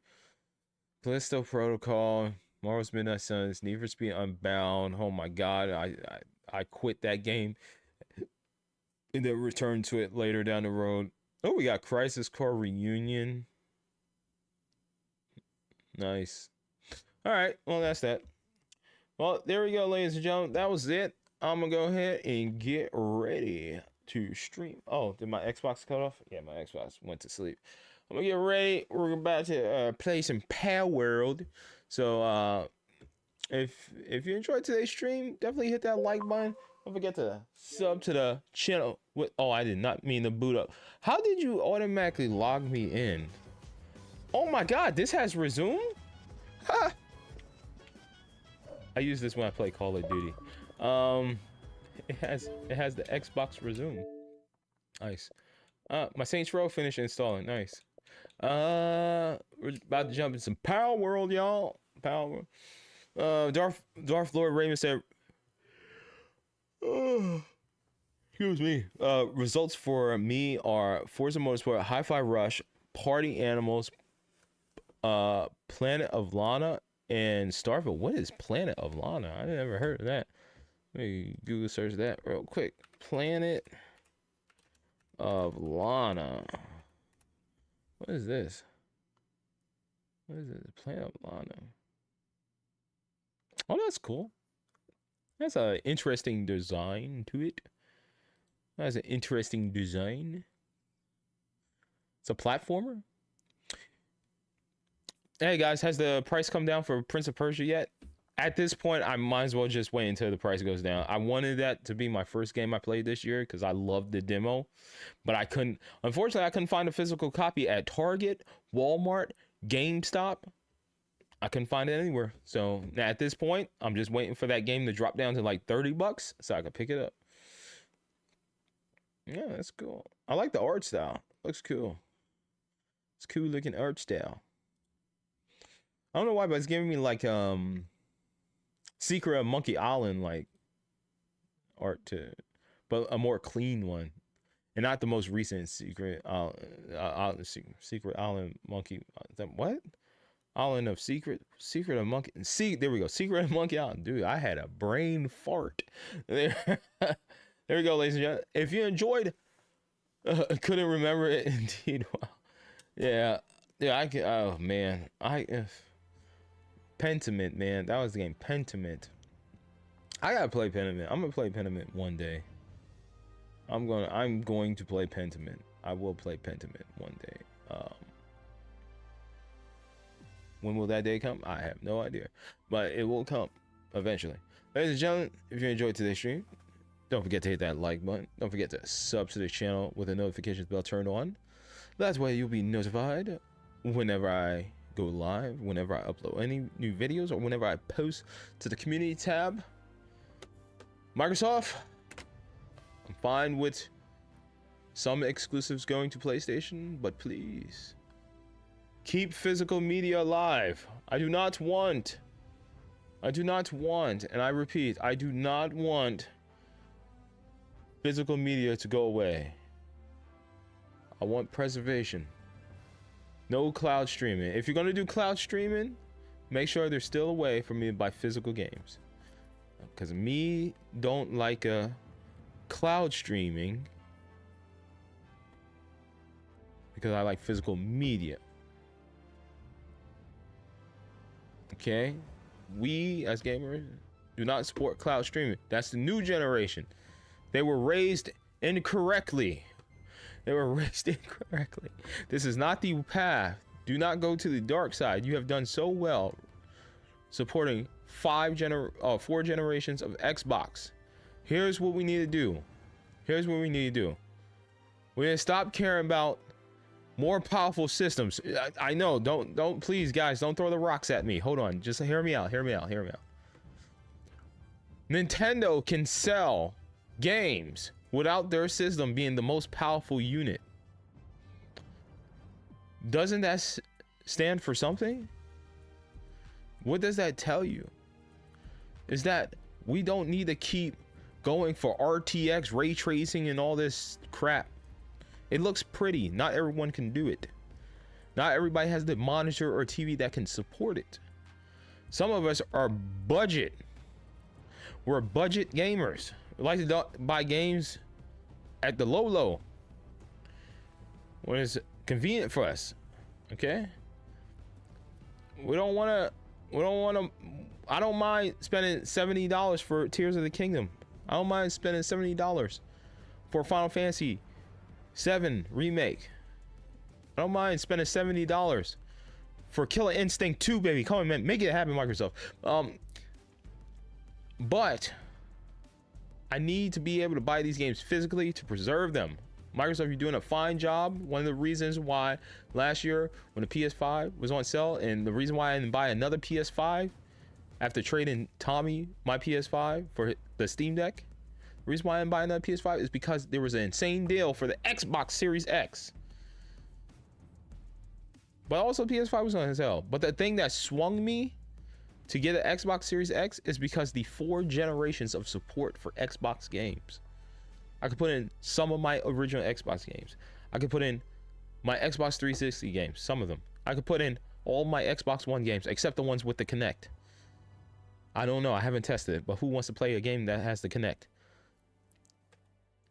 And I can play my Xbox Series games. If the next Xbox supports those 4 generations and a 5th one, the new one, I'm down for that. At this point, There was speculation Microsoft might come out with a handheld device. If you want me to buy digital games,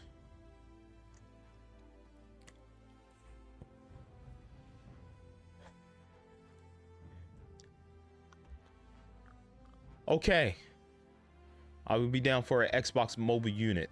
But here's the thing. I have two demands.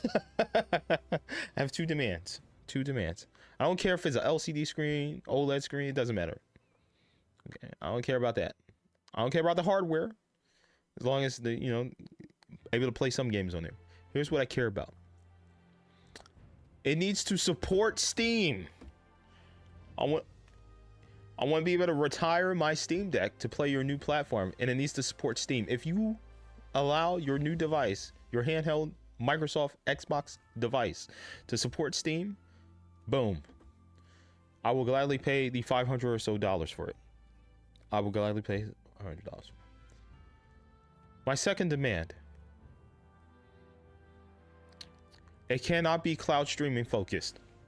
And that is it. Those are the demands. Support Steam, because you're not supporting the Steam Deck right now because somebody had to make an app for remote play to at least work on there. There's no Game Pass on the Steam Deck unless you want to finagle and put Windows on there. But hey, man, if y'all decide to make a portable Xbox, please allow Steam to be installed on there, without having to go through a whole bunch of hoopla, because not a lot of people want to go through it. And it can't be cloud streaming focused. I will. Oh, you're playing this now? Yeah, I'm about to stream it. Yeah, I'm ending the stream now. And as always, ladies and gentlemen, if you just came here for my reaction, thank you. I appreciate you.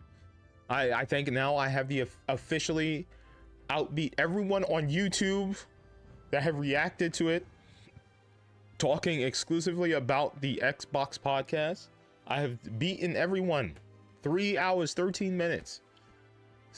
Take that, all you fake live reactors, because I totally live reacted and gave my thoughts for 3 hours. I beat you all. No one has the longest, just me talking out my butthole type reactions, except me, because you know me, I can talk forever. Haha, take that. And thank you to Darth Lord Raven again for donating to the channel. I appreciate you. Thank you. And Unit, thank you. Both of you, thank you for supporting the channel. That money will be used at the strip club. No, I'm just kidding. No, I don't tell you the truth. Like I have YouTube money just sitting there. They say I have some money there, and it just sits there. I don't know what to do with it. I'm just like, I was buying new hardware, but I haven't been buying new hardware because I'm just kind of comfortable with the hardware I have, PC hardware. So I'm just saving it for a rainy day. Maybe I'll treat myself, get me a hot wiener, a hot dog. Get me some hot dogs, and maybe I'll go to Arby's and get me my what's that the roast beef sandwich with the melted cheese, and then you put it in the sauce. What is that thing called? I forget. It used to be a part of their 2 for $6. Now it's like 2 for $7, and they don't even have the thing that I like. What is that? It's the roast beef sandwich. They got the like white cheese. I think it's provolone. What is it called, man? Damn, I'm just having memory loss right now. I couldn't remember. Pentiment, I can't even remember. Oh, French dip and Swiss. If you ever been to Arby's, there's a sandwich called the French dip and Swiss. It's a sandwich. It's in a roll, and they stuff like roast beef and cheese in it, and it's just that. There's no sauce. It's a dry sandwich, right? But then they give you this cup of sauce, and I don't know what the sauce is called. I forget what the sauce is called.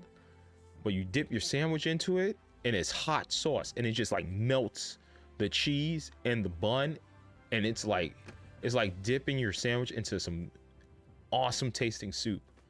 The French dip and Swiss. If you ever go to Arby's, try it out. Say you want the French dip and Swiss. Tell them Brandon sent you. And they're going to be like, who the hell is Brandon? And you'd be like, he's a streamer on YouTube. He told me about this sandwich. You should thank him. You should talk to your corporate and get him sponsored. He doesn't want money. He just wants a free French dip and Swiss sandwich anytime he goes to Arby's per day. One per day. One free sandwich per day. That's all he wants. That's all he wants. I will literally live off of that. One meal a day. Nothing would be in my refrigerator. It would just be me eating that one sandwich and making a moment of it every day. That's all I want. There you go. Make it happen, guys. Get on Twitter. Oh, excuse me, X. I'm sorry, Elon Musk. Sorry. Get on X. Tweet it out. Say Brandon is down for the crust promotion. All he wants is the French dip and Swiss. I will gladly promote Arby's here on my channel. It's the best Arby's. They have the meats. I can say it with more enthusiasm. I'm not getting paid or anything, so I'm not gonna give them the enthusiasm for free unless I get my French dip and Swisses. Life supply, one per day. I mean, sometimes y'all just throw the roast beef in the trash, man. You know, it expires. No, it's not going to expire. Me, for hopefully many years, God willing. Anyway, roast beef, French dip and Swiss. It's a phenomenal sandwich. They have the meat. Arby's. All right. Anyways, until then, I hope to see y'all. Have to go to sleep, mate. Thanks for your stream, mate. 6:30 a.m. Ouch. Oh my God, 6:30 in the morning? Do you have to work today? Watch the stream on rerun later. Thanks, mate. Darth, 6:30 in the morning. You have to sleep, man. Sleep. You gotta. I hope you don't have to work in the morning. I hope you don't have to. Dude, that's insane. I can't do that no more. I have to get at least 7 hours of sleep. Oh my God. That's crazy, man. Oh man. Thank you, Darth. You have a good night. And until then, I hope to see you all next time for some more video games. All right. Good night. Stay tuned because I'm going live with Palworld here in like 5 minutes. Start the clock now.